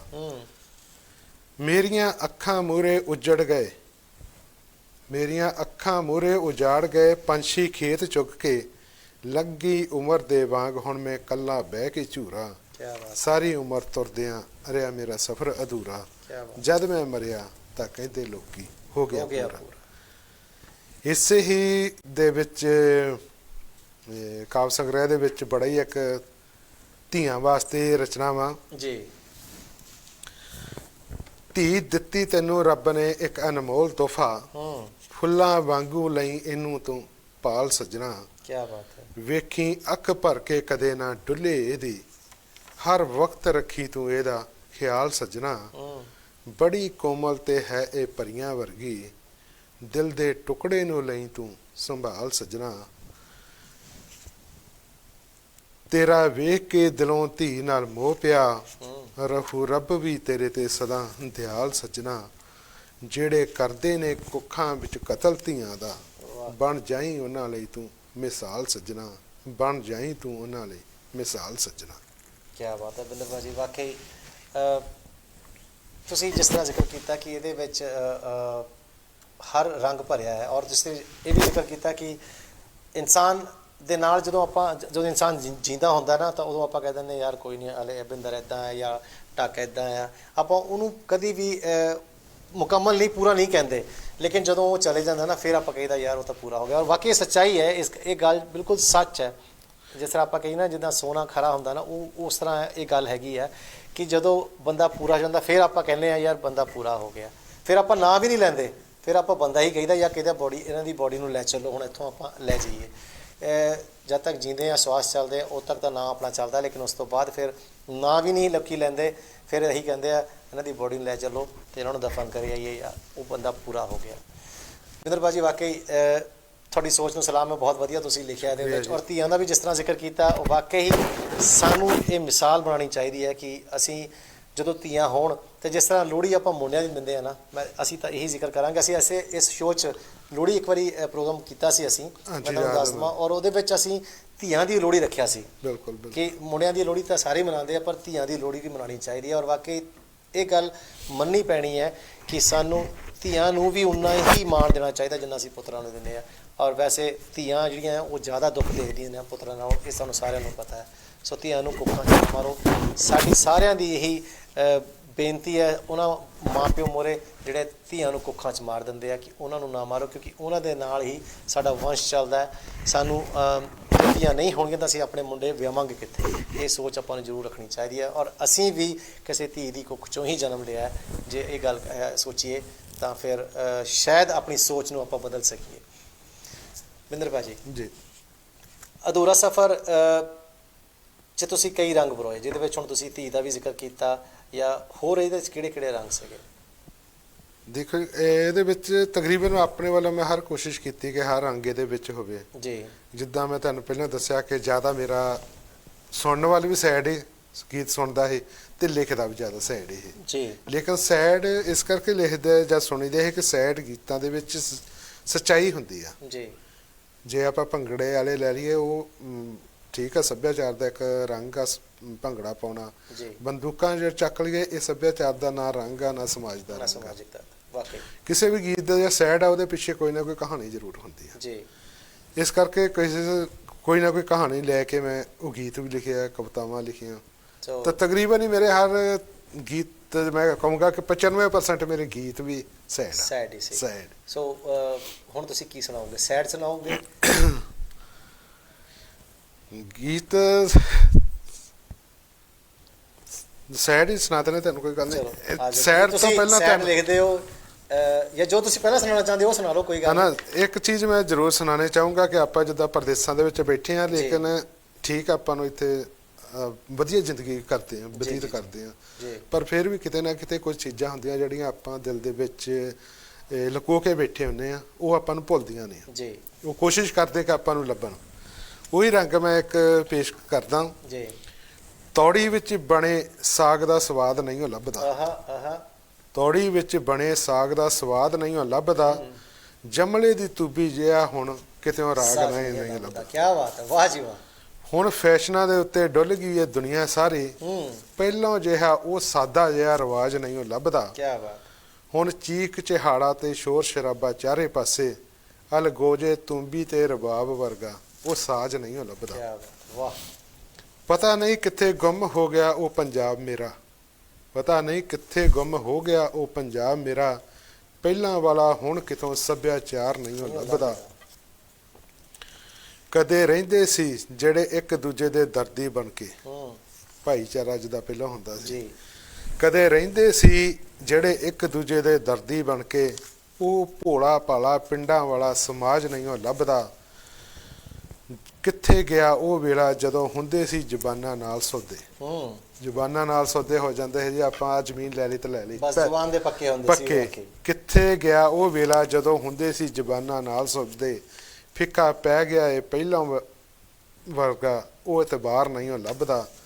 ਹਰ ਇੱਕ ਦੇ ਦਿਲ ਵਿੱਚ ਹੈ ਨਫ਼ਰਤ ਨੇ ਘਰ ਕੀਤਾ, ਹਰ ਇੱਕ ਦੇ ਦਿਲ ਵਿੱਚ ਹੈ ਨਫ਼ਰਤ ਨੇ ਘਰ ਕੀਤਾ। ਲੋਕਾਂ ਦੇ ਦਿਲਾਂ ਵਿੱਚੋਂ ਬਿੰਦਰ ਪਹਿਲਾਂ ਵਰਗਾ ਪਿਆਰ ਨਹੀਂ ਉਹ ਲੱਭਦਾ, ਪਹਿਲਾਂ ਵਰਗਾ ਪਿਆਰ ਨਹੀਂ ਉਹ ਲੱਭਦਾ। ਕਿਆ ਬਾਤ ਹੈ, ਵਾਕਈ ਇਹ ਰੰਗ ਸੱਚਾਈ ਹੈ ਇਸ ਗੱਲ ਦੀ ਕਿ ਜੋ ਜ਼ਮਾਨਾ ਪਹਿਲਾਂ ਹੁੰਦਾ ਸੀਗਾ ਉਹ ਜ਼ਮਾਨਾ ਹੁਣ ਨਹੀਂ ਹੈਗਾ। ਬਿਲਕੁਲ। ਪਹਿਲਾਂ ਤਾਂ ਲੱਖਾਂ ਦੇ ਸੌਦੇ ਇੱਕ ਜ਼ੁਬਾਨ ਤੇ ਨਾਲ ਹੋ ਜਾਂਦੇ ਸੀ ਤੇ ਹੁਣ ਤਾਂ ਪੇਪਰ ਤੇ ਲਿਖਿਆ ਵੀ ਕਹਿੰਦੇ ਹੁੰਦੇ ਉਹ ਬੰਦਾ ਮੁੱਕਰ ਜਾਂਦਾ ਕਿ ਮੈਂ ਤਾਂ ਸੌਦਾ ਕੀਤਾ ਹੀ ਨਹੀਂ ਹੈਗਾ। ਬਿਲਕੁਲ ਜੀ ਬਿਲਕੁਲ। ਹੁਣ ਤਾਂ ਪੈਸੇ ਲੈ ਕੇ ਮੁੱਕਰ ਜਾਂਦੇ ਆ ਤੇ ਜਵਾਨ ਵੈਸੇ ਤਾਂ ਦੂਰ ਦੀ ਗੱਲ ਹੈ। ਔਰ ਉਹ ਜਿਹੜਾ ਸਾਗ ਦਾ ਸਵਾਦ ਜਦੋਂ ਜਿਹੜੇ ਚੁੱਲ੍ਹੇ ਤੇ ਸਾਗ ਬਣਦਾ ਹੁੰਦਾ ਸੀ ਜਾਂ ਚਾਟੀ 'ਚ ਦਹੀਂ ਜਿਹੜਾ ਬਣਦਾ ਹੁੰਦਾ ਸੀ ਉਹ ਹੁਣ ਸਵਾਦ ਰਿਹਾ ਹੀ ਨਹੀਂ। ਨਾ ਆਪਾਂ ਜੇ ਗੱਲ ਕਰੀਏ ਪੰਜਾਬ 'ਚ ਜਾ ਕੇ ਵੀ ਸਾਨੂੰ ਜੇ ਅਸੀਂ ਲੱਭਿਆ ਜਾਵੇ ਨਾ ਤਾਂ ਉਹ ਚੀਜ਼ ਨਹੀਂ ਮਿਲਦੀ ਸਾਨੂੰ। ਸ਼ਾਇਦ ਹੀ ਕਿਸੇ ਪਿੰਡ 'ਚ ਹਲੇ ਚਾਟੀ 'ਚ ਦਹੀਂ ਬਣਦਾ ਹੋਣਾ, ਪਰ ਜੇ ਹੁਣ ਦੇਖਿਆ ਜਾਵੇ ਤਾਂ ਦਹੀਂ ਤਾਂ ਸਾਰਾ ਮਾਰਕੀਟ 'ਚੋਂ ਹੀ ਲੋਕੀ ਆਉਂਦੇ ਆ ਲੈ ਕੇ। ਪਿੰਡਾਂ 'ਚ ਵੀ ਇਹੀ ਹਾਲ ਹੋ ਗਿਆ ਹੁਣ ਤਾਂ ਕਿ ਸਾਨੂੰ ਉਹ ਚੀਜ਼ ਜਿਹੜੀਆਂ ਸਾਡਾ ਕਹਿ ਲਓ ਰੀਤੀ ਰਿਵਾਜ ਸੀ ਉਹ ਹੁਣ ਹੈ ਹੀ ਨਹੀਂ ਉੱਥੇ ਜੇ ਆਪਾਂ ਗੱਲ ਕਰ ਲਈ। ਔਰ ਵਾਕਈ ਸੱਚਾਈ ਹੈ ਬਿੰਦਰ ਜੀ। ਹੁਣ ਚੱਲਦੇ ਹਾਂ ਤੁਹਾਡੇ ਗੀਤ ਵੱਲ ਜੀ। ਕਿਹੜਾ ਗੀਤ ਸੁਣਾਓਗੇ? ਗੀਤ ਮੈਂ ਦੋ ਗੀਤਾਂ ਦੇ ਸਥਾਈ ਸੁਣਾ ਦੇਣਾ ਜੀ। ਇੱਕ ਜਿਹੜੇ ਤੇ ਮਤਲਬ ਤਾਜ਼ੇ ਰਿਕਾਰਡ ਹੋਏ ਪਏ, ਇੱਕ ਤਾਂ ਪਿਛਲੇ ਸਾਲ ਹੀ ਆਇਆ ਸੀ ਜੀ। ਸੋ ਸਭ ਤੋਂ ਹਿੱਟ ਗੀਤ ਵੀ ਮੇਰਾ ਜਿਹੜਾ ਕਹਿ ਲਈਏ ਕਿ ਇਹੋ ਗੀਤ ਸੀ। ਤੇ ਤੁਸੀਂ ਇਹਨੂੰ ਗਾ ਕੇ ਸੁਣਾਓਗੇ, ਤਰਨਮ ਸੁਣਾਓਗੇ ਜਾਂ ਉੱਦਾਂ ਬੋਲ ਕੇ ਸੁਣਾਓਗੇ? ਜਿੱਦਾਂ ਕਹੋ ਜੇ ਤਰਨਮ ਸੁਣਾਓਗੇ ਤਾਂ ਫਿਰ ਤਾਂ ਸੋਨੇ ਤੇ ਸੁਹਾਗੇ ਵਾਲੀ ਗੱਲ ਹੋਣੀ ਹੈ ਨਾ। ਫਿਰ ਮੈਂ ਸਥਾਈ ਸੁਣਾਉਣਾ ਇਹਦੇ। ਜੋ ਚਾਵਾਂ ਨਾਲ ਖੜਾਉਂਦੀ ਰਹੀ, ਸਾਨੂੰ ਘੁੱਟ ਘੁੱਟ ਕੇ ਸੀਨੇ ਨਾਲ ਲਾਉਂਦੀ ਰਹੀ, ਆਪ ਭੁੱਖਿਆਂ ਰਹਿ ਕੇ ਵੀ ਟੁਕ ਸਾਡੇ ਮੂੰਹ ਵਿੱਚ ਪਾਉਂਦੀ ਰਹੀ, ਹਰ ਜਨਮ ਵਿੱਚ ਨਹੀਂ ਭੁੱਲਣੀ ਦਿੱਤੀ ਲੋਰੀ ਤੇਰੀ, ਸਾਨੂੰ ਰੋਂਦੇ ਛੱਡ ਕੇ ਤੁਰ ਗਈ ਲੋਕੋ ਮਾਂ ਮੇਰੀ, ਸਾਨੂੰ ਰੋਂਦੇ ਛੱਡ ਕੇ ਤੁਰ ਗਈ ਲੋਕੋ ਮਾਂ ਮੇਰੀ, ਪਹਿਲਾਂ ਉੱਠਿਆ ਸਾਇਆ ਸਿਰ ਤੋਂ ਹੁਣ ਇਹ ਠੰਡੜੀ ਛਾਂ ਤੁਰ ਗਈ, ਅਜੇ ਬਾਪੂ ਦਾ ਦੁੱਖ ਭੁੱਲਿਆ ਨਾ ਸੀ ਕਿ ਛੱਡ ਕੇ ਮਾਂ ਤੁਰ ਗਈ, ਕਹਿੰਦੀ ਸੀ ਪੁੱਤਰਾ ਜਿਉਂਦਾ ਰਹਿ, ਕਹਿੰਦੀ ਸੀ ਪੁੱਤਰਾ ਜਿਉਂਦਾ ਰਹਿ, ਹੋਵੇ ਉਮਰ ਲੰਮੇੜੀ, ਸਾਨੂੰ ਰੋਂਦੇ ਛੱਡ ਕੇ ਤੁਰ ਗਈ ਲੋਕੋ ਮਾਂ ਮੇਰੀ। ਵਾਕਈ ਬੜਾ ਹੀ ਇੱਕ ਗੱਲ ਉਹ ਦਿਲ ਨੂੰ ਛੂਹਣ ਵਾਲਾ ਇਹ ਗੀਤ ਤੁਸੀਂ ਲਿਖਿਆ। ਔਰ ਤੁਸੀਂ ਜਿਸ ਤਰ੍ਹਾਂ ਜ਼ਿਕਰ ਕੀਤਾ ਕਿ ਇਹ ਕਾਫੀ ਹਿੱਟ ਗੀਤ ਆ, ਸਭ ਤੋਂ ਹਿੱਟ, ਕਿਉਂਕਿ ਪਿਛਲੇ ਸਾਲ 3 ਮਈ ਨੂੰ ਮੇਰੀ ਮਾਤਾ ਦਾ ਦੇਹਾਂਤ ਹੋ ਗਿਆ ਸੀ ਤੇ ਉਹਨਾਂ ਦਿਨਾਂ 'ਚ ਲੋਕਡਾਊਨ ਕਰਕੇ ਜਾਇਆ ਨਾ ਗਿਆ ਜੀ, ਕਿਉਂਕਿ ਹਾਲਾਤ ਹੀ ਇਹੋ ਜਿਹੇ ਸੀ। ਫਿਰ ਉਹ ਜਿਹੜਾ ਦਰਦ ਸੀਗਾ ਅੰਦਰ ਦਾ, ਉਹ ਫਿਰ ਕਲਮ ਸ਼ਾਇਦ ਨਾ ਲਿਖਦਾ ਤਾਂ ਹੋਰ ਕੁਝ ਹੋ ਸਕਦਾ ਹੈ, ਪਰ ਉਹ ਗੀਤ ਫਿਰ ਦੇ ਰੂਪ ਵਿੱਚ ਆਇਆ। ਜਦੋਂ ਇਹ ਰਿਕਾਰਡ ਹੋਇਆ ਤਾਂ ਪਾਠਕਾਂ ਨੇ, ਸਰੋਤਿਆਂ ਨੇ ਪਿਆਰ ਵੀ ਬਹੁਤ ਦਿੱਤਾ, ਬਹੁਤ ਮਤਲਬ ਮੇਰੇ ਸਭ ਗੀਤਾਂ ਤੋਂ ਜ਼ਿਆਦਾ ਹਿੱਟ ਗੀਤ ਇਹ ਸਭ ਤੋਂ ਰਿਹਾ। ਦੇਖੋ ਜੀ, ਮਾਂ ਇੱਕ ਕਹਿੰਦੇ ਆਪਾਂ ਮਾਂ ਨੂੰ ਕਹਿ ਦਈਏ ਵੀ ਰੱਬ ਦਾ ਦੂਜਾ ਰੂਪ ਹੈ, ਕਿਉਂਕਿ ਰੱਬ ਨੇ ਆਪ ਕਿਹਾ ਕਿ ਮੈਂ ਹਰ ਜਗ੍ਹਾ ਨਹੀਂ ਹੋ ਸਕਦਾ, ਇਸ ਲਈ ਮੈਂ ਮਾਂ ਬਣਾ ਦਿੱਤੀ। ਜੇ ਇਹ ਗੱਲ ਬਿਲਕੁਲ ਸੱਚਾਈ ਹੈ ਔਰ ਸੱਚ ਹੈ ਬਿਲਕੁਲ ਕਿ ਜਿੱਥੇ ਰੱਬ ਨਹੀਂ ਹੁੰਦਾ ਉੱਥੇ ਮਾਂ ਹੁੰਦੀ ਹੈ, ਔਰ ਮਾਂ ਦੇ ਚਰਨਾਂ ਵਿੱਚ ਹੀ ਤੁਹਾਨੂੰ ਰੱਬ ਦੇ ਦੀਦਾਰ ਵੀ ਹੋ ਜਾਂਦੇ ਆ। ਬਿੰਦਰ ਭਾਜੀ, ਉਹ ਚੰਦ ਲਾਈਨਾਂ ਮੈਨੂੰ ਯਾਦ ਆ ਗਈਆਂ ਕਿਉਂਕਿ ਤੁਸੀਂ ਗੱਲ ਕੀਤੀ ਸੀਗੀ ਮਾਂ ਦੀ, ਔਰ ਤੁਸੀਂ ਜ਼ਿਕਰ ਕੀਤਾ ਕਿ 3 ਮਈ ਨੂੰ ਪਿਛਲੇ ਸਾਲ ਤੁਹਾਡੇ ਮਾਤਾ ਜੀ ਪੂਰੇ ਹੋਏ ਅਤੇ ਮੇਰੇ ਵੀ 2015 ਵਿੱਚ ਮਾਤਾ ਜੀ ਪੂਰੇ ਹੋਏ ਸੀ 24 ਮਈ ਨੂੰ। ਔਰ ਮੈਂ ਤਾਂ ਇਹੀ ਅਰਦਾਸ ਕਰੂੰਗਾ ਕਿ ਵਾਹਿਗੁਰੂ ਸਾਡੀਆਂ ਸਾਰੀਆਂ ਮਾਵਾਂ ਨੂੰ ਆਪਣੇ ਜਿਹੜੀਆਂ ਇੱਥੋਂ ਸਾਨੂੰ ਛੱਡ ਕੇ ਚਲੇ ਗਈਆਂ ਉਹਨਾਂ ਨੂੰ ਆਪਣੇ ਚਰਨਾਂ ਵਿੱਚ ਜਗ੍ਹਾ ਦੇਣ, ਔਰ ਸਾਨੂੰ ਇਹ ਬਲ ਭਾਣਾ ਵਰਤਨ ਜਿਹੜਾ ਵਰਤਿਆ ਸਾਡੇ ਨਾਲ ਉਹ ਬਲ ਬਖਸ਼ੇ, ਤੁਹਾਨੂੰ ਵੀ ਬਲ ਬਖਸ਼ੇ ਵਾਹਿਗੁਰੂ ਕਿ ਅਸੀਂ ਇਸ ਭਾਣੇ ਨੂੰ ਉਹਦਾ ਭਾਣਾ ਮੰਨ ਕੇ ਆਪਣੇ ਜੀਵਨ ਨੂੰ ਅੱਗੇ ਲਿਜਾ ਸਕੀਏ। ਸੋ ਚੰਦ ਲਾਈਨ ਦਾ ਮਾਂ ਦੇ ਲਈ ਕਹਿੰਦੇ, ਮਾਂ ਦਾ ਪਿਆਰ ਮਿਲਦਾ ਹੈ ਨਸੀਬਾਂ ਵਾਲਿਆਂ ਨੂੰ, ਮਾਂ ਦਾ ਪਿਆਰ ਮਿਲਦਾ ਹੈ ਨਸੀਬਾਂ ਵਾਲਿਆਂ ਨੂੰ, ਇਸ ਦਾ ਕੋਈ ਬਾਜ਼ਾਰ ਨਹੀਂ ਹੁੰਦਾ, ਇਹ ਰਹਿਮਤ ਰੱਬ ਦੀਆਂ ਰਹਿਮਤਾਂ ਦੀ, ਇਹ ਰਿਸ਼ਤਾ ਰੱਬ ਦੀਆਂ ਰਹਿਮਤਾਂ ਦਾ, ਹਰ ਰਿਸ਼ਤਾ ਇੰਨਾ ਵਫਾਦਾਰ ਨਹੀਂ ਹੁੰਦਾ, ਉਸ ਘਰ ਤੋਂ ਚੰਗਾ ਸ਼ਮਸ਼ਾਨ ਹੁੰਦਾ, ਉਸ ਘਰ ਤੋਂ ਚੰਗਾ ਸ਼ਮਸ਼ਾਨ ਹੁੰਦਾ ਜਿੱਥੇ ਮਾਂ ਦਾ ਨਹੀਂ ਸਤਿਕਾਰ ਹੁੰਦਾ, 7 ਜਨਮ ਤੱਕ ਨਾ ਉਤਾਰ ਹੁੰਦਾ, 7 ਜਨਮ ਤੱਕ ਨਾ ਉਤਾਰ ਹੁੰਦਾ, ਪੁੱਤ ਮਾਂ ਦਾ ਇੰਨਾ ਕਰਜ਼ਦਾਰ ਹੁੰਦਾ, ਕਰਨੀ ਸਿੱਖ ਲੋ ਕਦਰ ਮਾਂ ਦੀ, ਕਰਨੀ ਸਿੱਖ ਲੋ ਕਦਰ ਮਾਂ ਦੀ, ਕਿਉਂਕਿ ਮਾਂ ਦੇ ਚਰਨਾਂ 'ਚੋਂ ਰੱਬ ਦਾ ਦੀਦਾਰ ਹੁੰਦਾ। ਸੋ ਪਿਆਰੇ ਦਰਸ਼ਕੋ, ਸਾਡੀ ਤਾਂ ਇਹੀ ਗੁਜ਼ਾਰਿਸ਼ ਹੈ ਕਿ ਅਗਰ ਤੁਹਾਡੇ ਮਾਂ-ਬਾਪ ਜਿੰਦਾ ਨੇ ਤਾਂ ਉਹਨਾਂ ਦੀ ਸੇਵਾ ਕਰੋ ਜਿੰਨੀ ਕਰ ਸਕਦੇ ਹੋ, ਕਿਉਂਕਿ ਇੱਕ ਐਸਾ ਰਿਸ਼ਤਾ ਹੈ ਕਿ ਉਹਨਾਂ ਦੇ ਜਾਣ ਤੋਂ ਬਾਅਦ ਇਹ ਰਿਸ਼ਤਾ ਨਹੀਂ ਮਿਲਦਾ, ਤਾਂ ਕਿ ਜਿੰਨੀ ਤੁਸੀਂ ਸੇਵਾ ਕਰ ਸਕੋ ਉਹ ਜ਼ਿਆਦਾ ਲੱਗੇਗੀ ਕਿ ਬਜਾਏ ਤੁਸੀਂ ਗੁਰੂ ਘਰਾਂ 'ਚ ਜਾ ਕੇ ਸੇਵਾ ਕਰੋ। ਸਭ ਤੋਂ ਪਹਿਲਾਂ ਆਪਣੇ ਮਾਂ ਪਿਓ ਨੂੰ ਦੇਖੋ ਅਤੇ ਉਸ ਤੋਂ ਬਾਅਦ ਫਿਰ ਤੁਸੀਂ ਗੁਰੂ ਘਰ ਜਾ ਕੇ ਵੀ ਸੇਵਾ ਕਰੋ। ਮਹਿੰਦਰ ਭਾਜੀ, ਆਪਾਂ ਰੰਗ ਨੂੰ ਥੋੜ੍ਹਾ ਜਿਹਾ ਚੇਂਜ ਕਰਦੇ ਹਾਂ ਕਿਉਂਕਿ ਕਾਫੀ ਗਮਗੀਨ ਜਿਹਾ ਮਾਹੌਲ ਹੋ ਗਿਆ ਸੀ, ਲੇਕਿਨ ਆਪਾਂ ਇਸ ਚੀਜ਼ ਨੂੰ ਹੁਣ ਦੂਰ ਰੱਖੀਏ ਕਿਉਂਕਿ ਜਦੋਂ ਮਾਂ ਦਾ ਜ਼ਿਕਰ ਆਉਂਦਾ ਵਾਕਈ ਦਿਲ ਰੋ ਪੈਂਦਾ ਉਸ ਵੇਲੇ, ਪਰ ਆਪਾਂ ਇਸ ਤੋਂ ਹੁਣ ਦੂਰ ਚੱਲਦੇ ਹਾਂ। ਉਸ ਤੋਂ ਬਾਅਦ ਤੁਹਾਡੀ ਇੱਕ ਹੋਰ ਇਹ 2 ਕਾਵਲ ਜਿਹੜੇ ਕਾਵਿ ਸੰਗ੍ਰਹਿ ਸੀ ਆ ਚੁੱਕੇ, ਸੋਚ ਮੇਰੀ ਤੇ ਅਧੂਰਾ ਸਫ਼ਰ ਤੇ ਗੀਤਾਂ ਦਾ ਸਫ਼ਰ ਵੀ ਤੁਹਾਡਾ ਹੋ ਗਿਆ। ਫਿਰ ਹੁਣ ਚੱਲਦੇ ਹਾਂ ਤੁਹਾਡੇ ਨਾਵਲ ਦੇ ਸਫ਼ਰ ਵੱਲ। ਨਾਵਲ ਵਿੱਚ ਤੁਹਾਡੇ 3 ਨਾਵਲ ਹੁਣ ਤੱਕ ਆ ਚੁੱਕੇ ਨੇ ਔਰ ਚੌਥਾ ਵੀ ਜੋ ਤੁਸੀਂ ਇਸ ਸਾਲ ਰਿਲੀਜ਼ ਕੀਤਾ, ਜੇ ਆਪਾਂ ਗੱਲ ਕਰ ਲਈਏ ਤਾਲਾਬੰਦੀ ਦੀ ਜਿਹੜੀ ਦਾਸਤਾਨ ਸੀ, ਉਹ ਚੌਥਾ ਤੁਹਾਡਾ ਜਿਹੜਾ ਕਾਵਿ ਸੰਗ੍ਰਹਿ ਸੀ। ਪਹਿਲੇ ਜਿਹੜੇ ਇਹਨਾਂ ਦੇ ਜਿਹੜੇ ਨਾਵਲ ਆਏ ਨੇ ਉਹਨਾਂ ਵਿੱਚੋਂ ਉਸ ਪਾਰ ਜ਼ਿੰਦਗੀ, ਲਾਲ ਪਾਣੀ ਛੱਪੜਾਂ ਦੇ ਤੇ ਅਣਪਛਾਤੇ ਰਾਹਾਂ ਦੀ ਪਾਂਦੀ, ਤੇ ਹੁਣ ਚੌਥਾ ਆਇਆ ਤੁਹਾਡਾ ਤਾਲਾਬੰਦੀ ਦੀ ਦਾਸਤਾਨ। ਇਹ 4 ਜਿਹੜੇ ਆ ਦਰਸ਼ਕੋ ਤੁਸੀਂ ਦੇਖ ਵੀ ਰਹੇ ਹੋ, ਜਿਹੜੀ ਆ ਤਾਲਾਬੰਦੀ ਦੀ ਦਾਸਤਾਨ ਸਕਰੀਨ ਤੇ ਆ ਰਹੀ ਹੈ, ਇਹਨਾਂ ਦਾ ਇਹ ਜਿਹੜਾ ਹੁਣ ਨਵਾਂ ਕਾਵਿ ਸੰਗ੍ਰਹਿ ਆਇਆ ਜਿਹਦੇ ਵਿੱਚ ਇਹਨਾਂ ਨੇ ਤਾਲਾਬੰਦੀ ਵਿੱਚ ਜੋ ਹਕੀਕਤ ਸੀ ਉਹਨੂੰ ਲੈ ਕੇ ਇਹਨਾਂ ਨੇ ਇਹ ਕਿਤਾਬ ਨੂੰ ਲਿਖਿਆ ਹੈ। ਸੋ ਆਪਾਂ ਗੱਲ ਕਰਦੇ ਹਾਂ ਇਹਨਾਂ ਦੀ ਪਹਿਲੇ ਨਾਵਲ ਦੀ ਕਿ ਉਸ ਪਾਰ ਜ਼ਿੰਦਗੀ। ਜਿਹੜੀ ਉਸ ਪਾਰ ਜ਼ਿੰਦਗੀ ਨੂੰ ਤੁਸੀਂ ਇਸ ਵਿੱਚ ਕੀ ਸੋਚ ਕੇ ਲਿਖਿਆ ਸੀ? ਇਸ ਨਾਵਲ ਵਿੱਚ ਕੀ ਕਹਾਣੀ ਸੀਗੀ? ਡਾਕਟਰ ਸਾਹਿਬ, ਪਹਿਲਾ ਨਾਵਲ ਸੀਗਾ ਅਣਪਛਾਤੇ ਰਾਹਾਂ ਦੇ ਪਾਂਦੀ ਜੀ। ਸ਼ਾਇਦ ਅਣਪਲੇਖਾ ਲੱਗ ਗਿਆ, ਅਣਪਛਾਤੇ ਰਾਹਾਂ ਦੇ ਪਾਂਦੀ। ਚਲੋ ਆਪਾਂ ਇਹਦੀ ਪਹਿਲਾਂ ਗੱਲ ਕਰਦੇ ਹਾਂ। ਅਣਪਛਾਤੇ ਰਾਹਾਂ ਦੇ ਪਾਂਦੀ ਦਾ ਸਫ਼ਰ ਸੀਗਾ ਜਿਹੜਾ ਕਿ ਆਪਣੀ ਨੌਜਵਾਨ ਪੀੜ੍ਹੀ, ਜਿਹਦੇ ਵਿੱਚ ਤਕਰੀਬਨ ਆਪਾਂ ਯੂਰਪ ਦੇ ਪੰਜਾਬੀਆਂ ਦੀ ਗੱਲ ਕਰੀਏ ਤਾਂ 80% ਲੋਕ ਜਿਹੜੇ ਆ ਉਹ ਡੌਂਕੀ ਲਾ ਕੇ ਹੀ ਇੰਗਲੈਂਡ ਪੂਰੇ ਯੂਰਪ ਦੇ ਵਿੱਚ ਪਹੁੰਚੇ। ਇਸ ਨਾਵਲ ਦੇ ਵਿੱਚ ਸਾਰੀ ਕਹਾਣੀ ਲਿਖੀ ਗਈ ਹੈ। ਕੁਝ ਪੜਦੇ ਚੱਕੇ ਗਏ ਆ ਏਜੰਟਾਂ ਦੇ, ਕਿ ਏਜੰਟ ਜਿੱਦਾਂ ਕਹਿ ਦਿੰਦੇ ਤੁਹਾਡੀ ਦਿੱਲੀ ਤੋਂ ਸਿੱਧੀ ਫਲਾਈਟ ਕਰਾ ਦੇਣੀ ਆ ਇੰਗਲੈਂਡ ਦੀ ਜਾਂ ਇਟਲੀ ਦੀ ਜਾਂ ਜਰਮਨ ਦੀ ਜਾਂ ਫਰਾਂਸ ਦੀ, ਪਰ ਉਹ ਇਦਾਂ ਹੁੰਦਾ ਨਹੀਂ, ਬਹੁਤ ਘੱਟ ਹੁੰਦਾ। ਉਹ ਮਾਸਕੋ ਤੱਕ ਲੈ ਕੇ ਆਉਂਦੇ।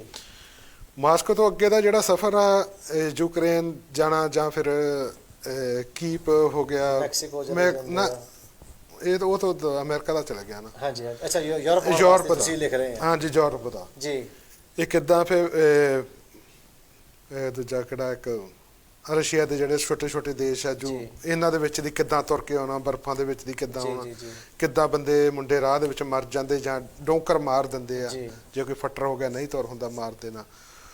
ਤਾਂ ਉਹ ਸਾਰੀ ਕਹਾਣੀ ਜਿਹੜੀ ਆ ਇਹਨੂੰ 4 ਗਰੁੱਪਾਂ ਦੇ ਵਿੱਚ ਲਿਖਿਆ ਸੀ। 4 ਹੀ ਜਿੱਦਾਂ ਗਰੁੱਪ ਤੁਰਦੇ ਇੰਡੀਆ ਤੋਂ ਅਲੱਗ-ਅਲੱਗ, ਗਰੀਸ ਜਾਂਦੇ, ਉਹਨਾਂ ਦਾ ਰੂਟ ਜਿਹੜਾ ਹੋਰ ਹੁੰਦਾ, ਦਿੱਲੀ ਤੋਂ ਮਾਸਕੋ ਤੋਂ ਫਿਰ ਅਲੱਗ ਹੋ ਜਾਂਦੇ।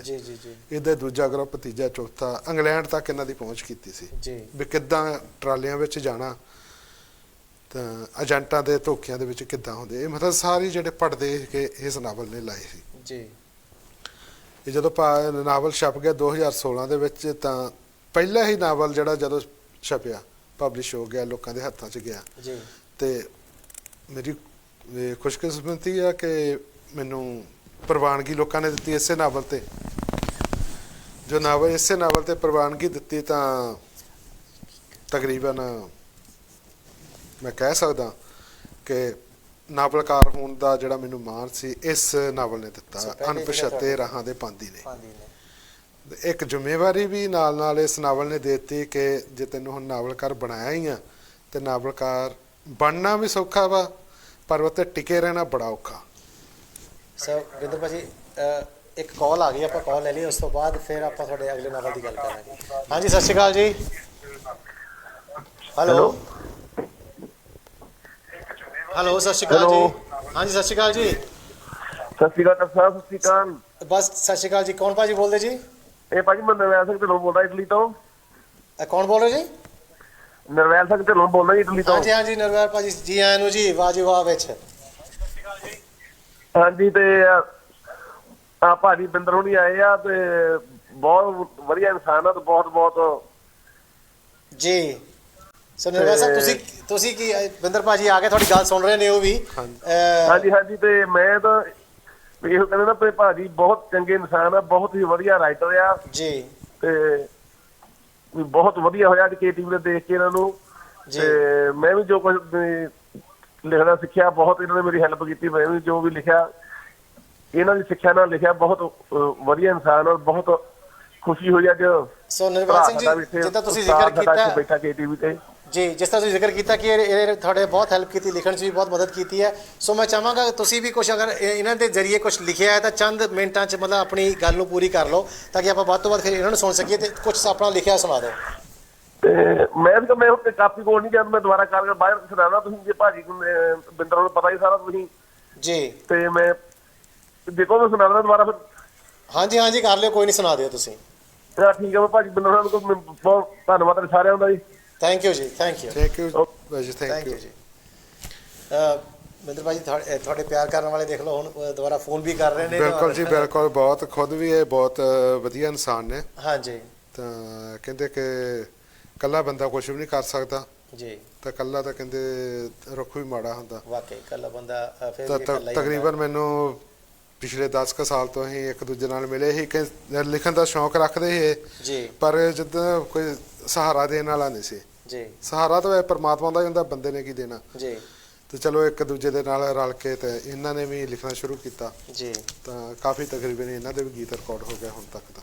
ਅੱਛਾ ਜੀ, ਇਹਨਾਂ ਦੇ ਵੀ ਗੀਤ ਰਿਕਾਰਡ, ਕੀ ਬਾਤ ਹੈ। ਸੋ ਚਲੋ ਜੇ ਦੁਬਾਰਾ ਉਹ ਕਾਲ ਕਰਨਗੇ ਤਾਂ ਆਪਾਂ ਇਹਨਾਂ ਕੋਲੋਂ ਜ਼ਰੂਰ ਸੁਣਾਂਗੇ ਇਹਨਾਂ ਨੇ ਜੋ ਲਿਖਿਆ ਹੋਏਗਾ।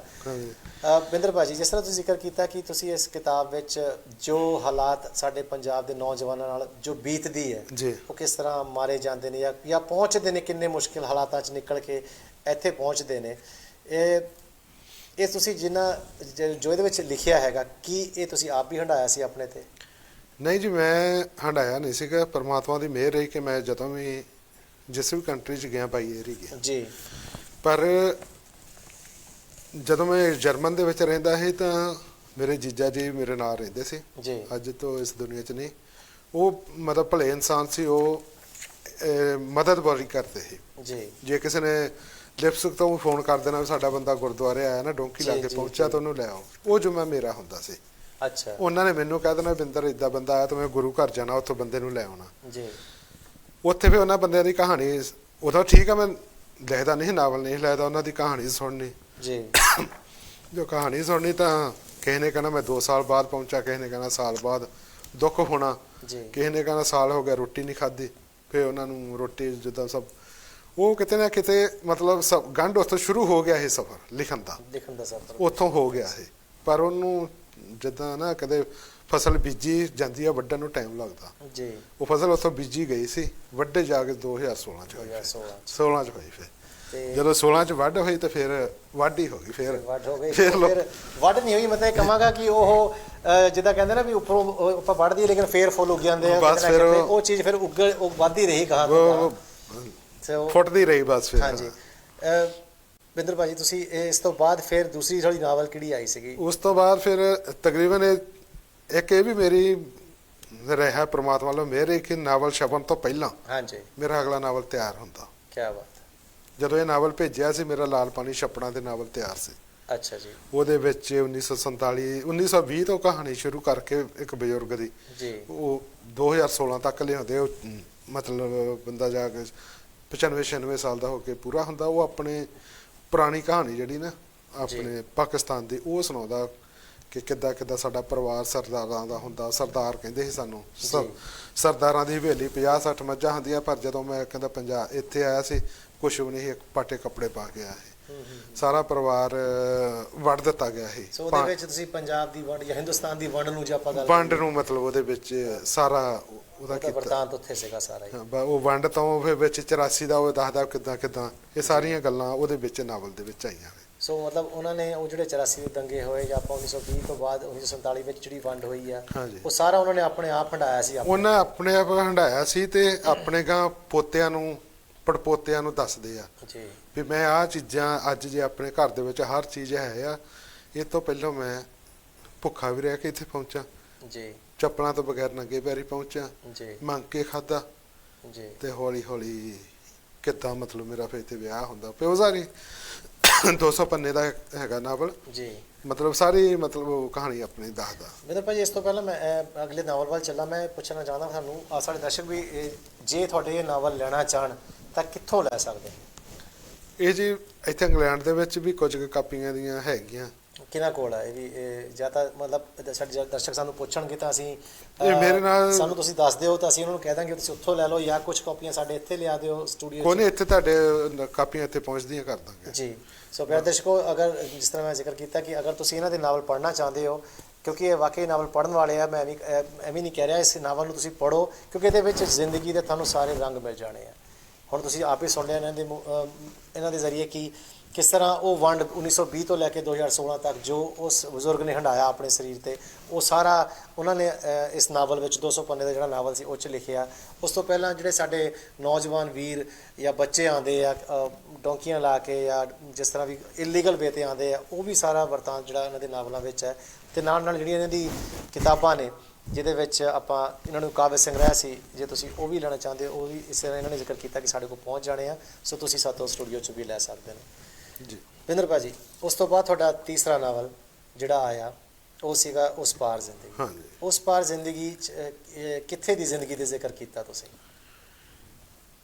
ਉਸ ਪਾਰ ਜ਼ਿੰਦਗੀ ਦਾ ਜਿਹੜਾ ਸੀਗਾ ਜੋ ਅੱਜ ਚੱਲ ਰਿਹਾ ਨਾ, ਕਿਉਂਕਿ ਅਣਪਛਾਤੇ ਰਾਹਾਂ ਦਾ ਪੰਥੀ ਜਿਹੜਾ ਸਫ਼ਰ ਪਹਿਲਾਂ ਹੋ ਚੁੱਕਾ ਸੀ ਜੀ ਯੂਰਪ ਦਾ, ਜੀ। ਅੱਜ ਦਾ ਜਿਹੜਾ ਰੁਝਾਨ ਆ, ਹਰੇਕ ਇਨਸਾਨ ਦਾ ਰੁਝਾਨ ਆ ਕਿ ਮੈਂ ਮੁੰਡੇ ਦਾ ਜਦੋਂ ਪੜ੍ਹ ਲੈ ਕੇ ਜਾਂਦਾ ਨੌਕਰੀ ਨਹੀਂ ਮਿਲਦੀ ਤਾਂ ਉਹਦੀ ਇੱਕੋ ਹੀ ਹੁੰਦੀ ਸੋਚ ਕਿ ਮੈਂ ਅਮਰੀਕਾ ਜਾਣਾ। ਜੀ।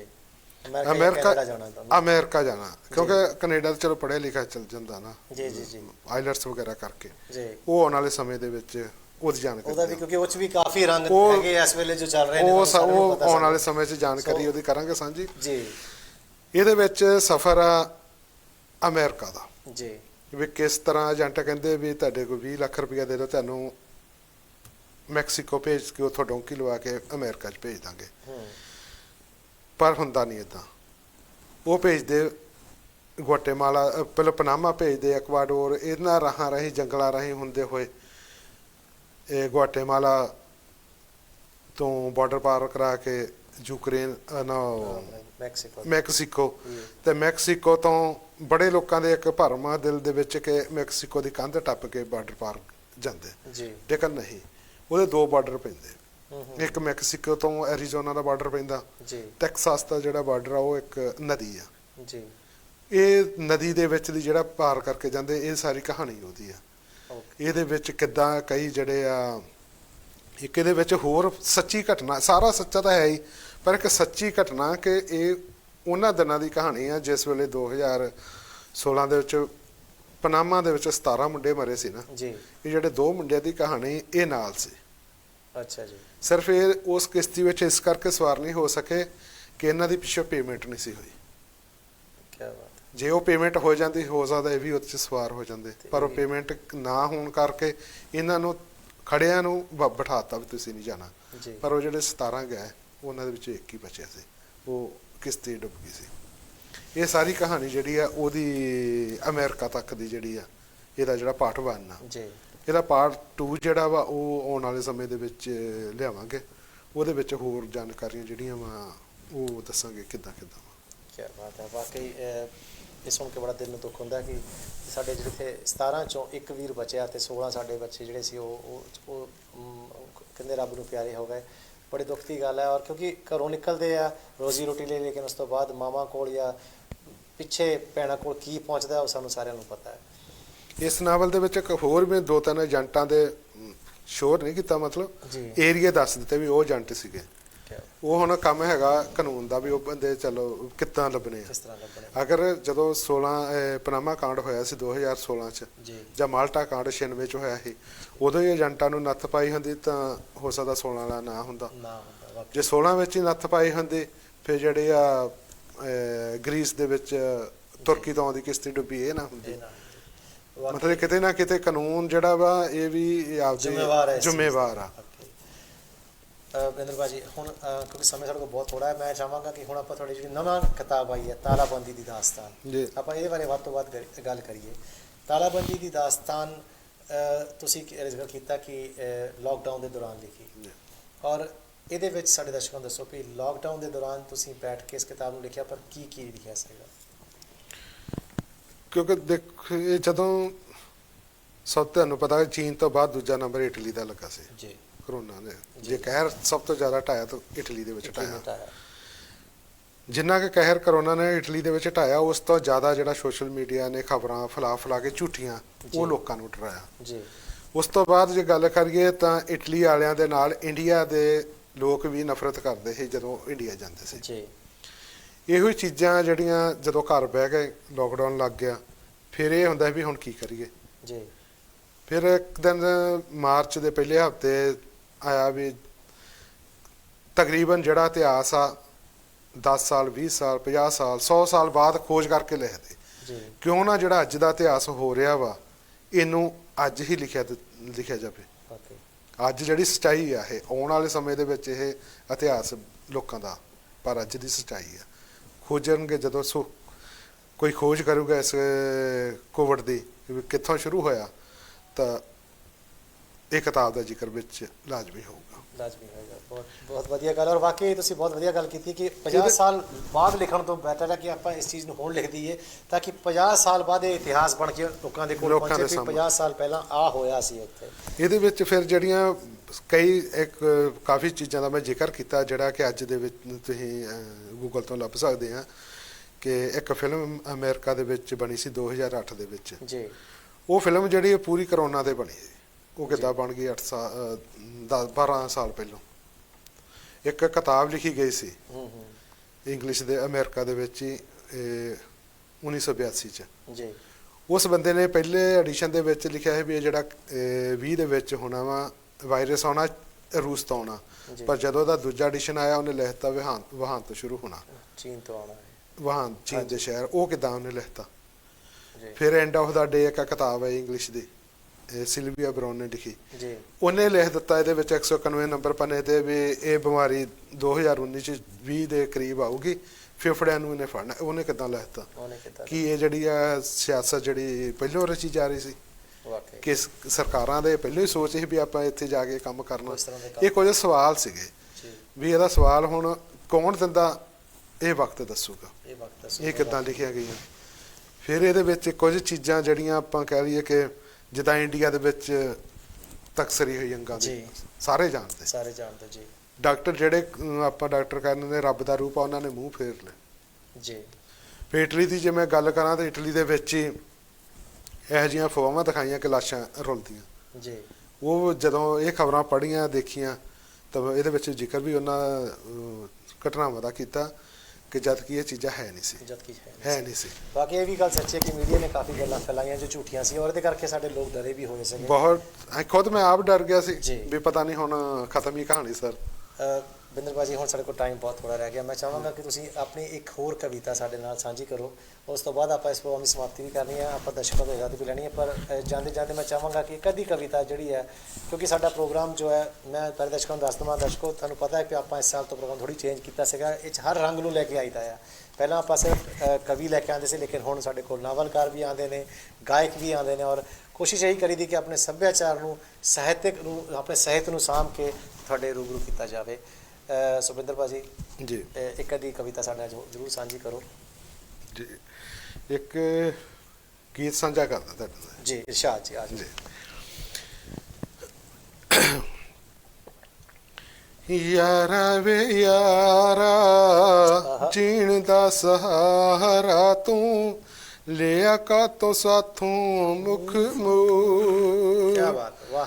ਤੇਰੇ ਨਾਲ ਸਾਨੂੰ ਸਦਾ ਨੇ ਬਹਾਰਾਂ, ਤੇਰੇ ਨਾਲ ਸਾਨੂੰ ਸਦਾ ਨੇ ਬਹਾਰਾਂ, ਤੇਰੇ ਬਿਨਾ ਲੱਗੀ ਰਹੇ ਓੜ। ਯਾਰਾ ਵੇ ਯਾਰਾ ਜੀਣ ਦਾ ਸਹਾਰਾ ਤੂੰ ਲਿਆ ਕਾਤੋਂ ਸਾਥੋਂ ਮੁਖ ਮੋੜ। ਉੱਚਿਆਂ ਦੇ ਨਾਲ ਤੇਰੀ ਸਾਂਝ ਕੀ ਪੈ ਗਈ, ਨੈਣਾ ਵਿੱਚ ਮੈਂ ਤਾਂ ਹੰਝੂ ਲੈ ਕੇ ਬਹਿ ਗਈ, ਰਹਿੰਦੀ ਸਾਨੂੰ ਹਰ ਪਲ ਤੇਰੀ ਥੋੜ ਵੇ ਯਾਰਾ ਹਰ ਪਲ ਰਹਿੰਦੀ ਤੇਰੀ ਥੋੜ। ਯਾਰਾ ਵੇ ਯਾਰਾ ਜੀਣ ਦਾ ਸਹਾਰਾ ਤੂੰ, ਲਿਆ ਕਾਤੋਂ ਸਾਥੋਂ ਮੁਖ ਮੋੜ। ਮਹਿਲਾਂ ਦੀ ਚਾਨਣੀ ਕਿਵੇਂ ਰਾਸ ਤੈਨੂੰ ਆ ਗਈ, ਜਿੰਦ ਨਮਾਣੀ ਮੇਰੀ ਚੋਰਾ ਤੇ ਰਖਾ ਗਈ। ਸਾਨੂੰ ਤਾਂ ਹਨੇਰਿਆਂ 'ਚ ਤੇਰੀ ਲੋੜ ਵੇ ਯਾਰਾ, ਸਾਨੂੰ ਤਾਂ ਹਨੇਰਿਆਂ 'ਚ ਤੇਰੀ ਲੋੜ। ਸੱਚੀਆਂ ਮੁਹੱਬਤਾਂ ਯਾਰਾ ਕਿੱਥੇ ਰਹਿ ਗਈਆਂ, ਕਮਲੀ ਨੂੰ ਤੇਰੀਆਂ ਯਾਦਾਂ ਲੈ ਕੇ ਬਹਿ ਗਈਆਂ। ਤੈਨੂੰ ਲੱਗੀ ਰਹਿੰਦੀ ਪੈਸਿਆਂ ਦੀ ਦੌੜ ਵੇ ਯਾਰਾ, ਲੱਗੀ ਰਹਿੰਦੀ ਪੈਸਿਆਂ ਦੀ ਦੌੜ। ਸੁਰਮੇ ਦੀ ਲੱਪ ਹੁਣ ਨੈਣੋ ਤੇ ਪਤੇ ਪਚੋ ਗਈ, ਬਿੰਦਰ ਜਦਾਈ ਵਿੱਚ ਚੱਲੀ ਜਈ ਹੋ ਗਈ। ਹਾੜਾ ਵਾਸਤਾ ਖੁਦਾ ਦਾ ਛੇਤੀ ਬੋੜ ਵੇ ਯਾਰਾ, ਵਾਸਤਾ ਖੁਦਾ ਦਾ ਛੇਤੀ ਬੋੜ। ਯਾਰਾ ਵੇ ਯਾਰਾ ਜੀਣ ਦਾ ਸਹਾਰਾ ਤੂੰ, ਲਿਆ ਕਾਤੋਂ ਸਾਥੋਂ ਮੁਖ ਮੋੜ। ਕਿਆ ਬਾਤ ਹੈ, ਵਾਹ ਜੀ ਵਾਹ। ਵਾਕਈ ਬਹੁਤ ਵਧੀਆ ਤੁਸੀਂ ਆਪਣੇ ਇਸ ਜਿਹੜੇ ਗੀਤ ਨੂੰ ਸਾਡੇ ਦਰਸ਼ਕਾਂ ਨਾਲ ਸਾਂਝਾ ਕੀਤਾ ਬਿੰਦਰ ਭਾਜੀ। ਵਾਕਈ ਤੁਹਾਡਾ ਦਰਦ ਜਿਹੜਾ ਝਲਕ ਰਿਹਾ ਸੀ ਤੁਹਾਡੀ ਆਵਾਜ਼ ਵਿੱਚੋਂ ਵੀ, ਔਰ ਬਹੁਤ ਵਧੀਆ ਗੀਤ ਸੀ। ਪਿਆਰੇ ਦਰਸ਼ਕੋ, ਹੁਣ ਜਿਸ ਤਰ੍ਹਾਂ ਤੁਹਾਨੂੰ ਪਤਾ ਕਿ ਟਾਈਮ ਹੋ ਗਿਆ ਔਰ ਸਾਨੂੰ ਇਹਨਾਂ ਤੋਂ ਇਜਾਜ਼ਤ ਵੀ ਲੈਣੀ ਪੈਣੀ ਹੈ, ਲੇਕਿਨ ਜਾਣ ਤੋਂ ਪਹਿਲਾਂ ਜਿਸ ਤਰ੍ਹਾਂ ਸਾਡੇ ਇਸ ਪ੍ਰੋਗਰਾਮ ਦੀ ਇੱਕ ਰੀਤ ਰਹੀ ਹੈ, ਅਸੀਂ ਜਿਹੜੇ ਸਾਡੇ ਮਹਿਮਾਨ ਆਉਂਦੇ ਉਹਨਾਂ ਦਾ ਮਾਨ ਸਨਮਾਨ ਵੀ ਕਰੀਦਾ ਹੈ। ਸੋ ਇੱਕ ਛੋਟਾ ਜਿਹਾ ਮਾਣ ਪੱਤਰ ਜੋ ਅਸੀਂ ਆਪਣੇ ਬਿੰਦਰ ਭਾਜੀ ਉਹਨਾਂ ਨੂੰ ਜੋ ਇਟਲੀ ਤੋਂ ਆਏ ਨੇ ਉਹਨਾਂ ਨੂੰ ਦੇ ਰਹੇ ਹਾਂ। ਸੋ ਬਿੰਦਰ ਭਾਜੀ ਤੁਹਾਡਾ ਬਹੁਤ ਬਹੁਤ ਧੰਨਵਾਦ ਸਾਡੇ ਇਸ ਪ੍ਰੋਗਰਾਮ ਵਿੱਚ ਆਉਣ ਲਈ। ਸ਼ੁਕਰੀਆ ਡਾਕਟਰ ਸਾਹਿਬ। ਛੋਟਾ ਜਿਹਾ ਮਾਣ ਪੱਤਰ ਤੁਹਾਡੇ ਲਈ ਬਹੁਤ ਵੱਡਾ ਜੀ, ਇਹ ਮਾਣ ਪ੍ਰਾਪਤ ਕਰਨਾ ਕਦੇ ਸੌਖਾ ਪਿਆ ਜੀ। ਬਹੁਤ ਤੁਸੀਂ ਇਸ ਕਾਬਿਲ ਹੋ ਔਰ ਅੱਜ ਸਾਡੇ ਨਾਲ ਇੱਥੇ ਬੈਠੇ ਹੋ, ਔਰ ਤੁਸੀਂ ਇੰਨਾ ਮਾਣ ਬਖਸ਼ਿਆ ਸਾਡੇ ਨੂੰ ਵੀ, ਸਾਨੂੰ ਵੀ, ਤਾਂ ਇਸ ਪ੍ਰੋਗਰਾਮ ਨੂੰ ਵੀ, ਕਿ ਤੁਸੀਂ ਇਟਲੀ ਤੋਂ ਚੱਲ ਕੇ ਆਪਣਾ ਸਮੇਂ ਕੱਢ ਕੇ ਸਾਡੇ ਕੋਲ ਪਹੁੰਚੇ ਹੋ ਔਰ ਅੱਜ ਸਾਡੇ ਨਾਲ ਸਾਡੇ ਦਰਸ਼ਕਾਂ ਦੇ ਰੂਬਰੂ ਹੋਏ ਹੋ। ਤੁਹਾਡਾ ਤਹਿ ਦਿਲ ਤੋਂ ਅਸੀਂ ਧੰਨਵਾਦ ਕਰਦੇ ਹਾਂ। ਜੇ ਤੁਸੀਂ 1 ਮਿੰਟ 'ਚ ਦਰਸ਼ਕਾਂ ਨੂੰ ਕੁਝ ਕਹਿਣਾ ਚਾਹੁੰਦੇ ਹੋ ਤਾਂ ਕਹਿ ਲਓ।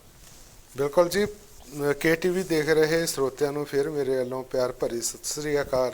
ਤੇ ਮੈਂ ਗੁਜ਼ਾਰਿਸ਼ ਕਰੂੰਗਾ ਕਿ ਹਮੇਸ਼ਾ ਚੰਗਾ ਤੁਸੀਂ ਪੜ੍ਹੋ, ਚੰਗਾ ਸੁਣੋ, ਤਾਂ ਕਿ ਤੁਸੀਂ ਆਪਣੀ ਜ਼ਿੰਦਗੀ ਨੂੰ ਸਹੀ ਦਿਸ਼ਾ ਦੇ ਸਕੋ। ਕਿਉਂਕਿ ਕਿਤਾਬਾਂ ਦੇ ਵਿੱਚ ਉਹ ਗਿਆਨ ਹੁੰਦਾ ਜੋ ਲਿਖਣ ਵਾਲੇ ਨੇ ਆਪਣੀ ਸੋਚ ਦਾ ਅਰਕ ਕੱਢ ਕੇ ਲਿਖਿਆ ਹੁੰਦਾ। ਤੇ ਮੈਂ ਉਮੀਦ ਕਰਦਾ ਕਿ ਤੁਸੀਂ ਮੇਰੇ ਇਸ ਸੁਨੇਹੇ ਨੂੰ ਪ੍ਰਵਾਨ ਕਰੋਗੇ। ਤੇ ਇੱਕ ਵਾਰ ਫਿਰ ਤੋਂ ਆਪ ਸਭ ਦਾ ਤਹਿ ਦਿਲੋਂ ਧੰਨਵਾਦੀ, ਤੇ KTV ਦੀ ਸਾਰੀ ਟੀਮ ਨੂੰ ਮੇਰੇ ਵੱਲੋਂ ਜੀ ਆਇਆਂ। ਥੈਂਕ ਯੂ ਭਾਜੀ, ਥੈਂਕ ਯੂ। ਸੋ ਪਿਆਰੇ ਦਰਸ਼ਕੋ, ਹੁਣ ਵੇਲਾ ਹੋ ਗਿਆ ਤਾਂ ਯਾਦ ਲੈਣ ਦਾ, ਤੇ ਇਸ ਵਾਅਦੇ ਨਾਲ ਕਿ ਅਗਲੇ ਹਫਤੇ ਫਿਰ ਕਿਸੇ ਮਹਾਨ ਸ਼ਖਸੀਅਤ ਨੂੰ ਲੈ ਕੇ ਤੁਹਾਡੇ ਰੂਬਰੂ ਹੋਊਂਗਾ। ਤਦ ਤੱਕ ਲਈ ਤੁਸੀਂ ਆਪਣਾ ਬਹੁਤ ਸਾਰਾ ਖਿਆਲ ਰੱਖਣਾ ਤੇ ਆਪਣੀ ਦੁਆਵਾਂ 'ਚ ਸਾਨੂੰ ਯਾਦ ਰੱਖਣਾ। ਰੱਬ ਰਾਖਾ।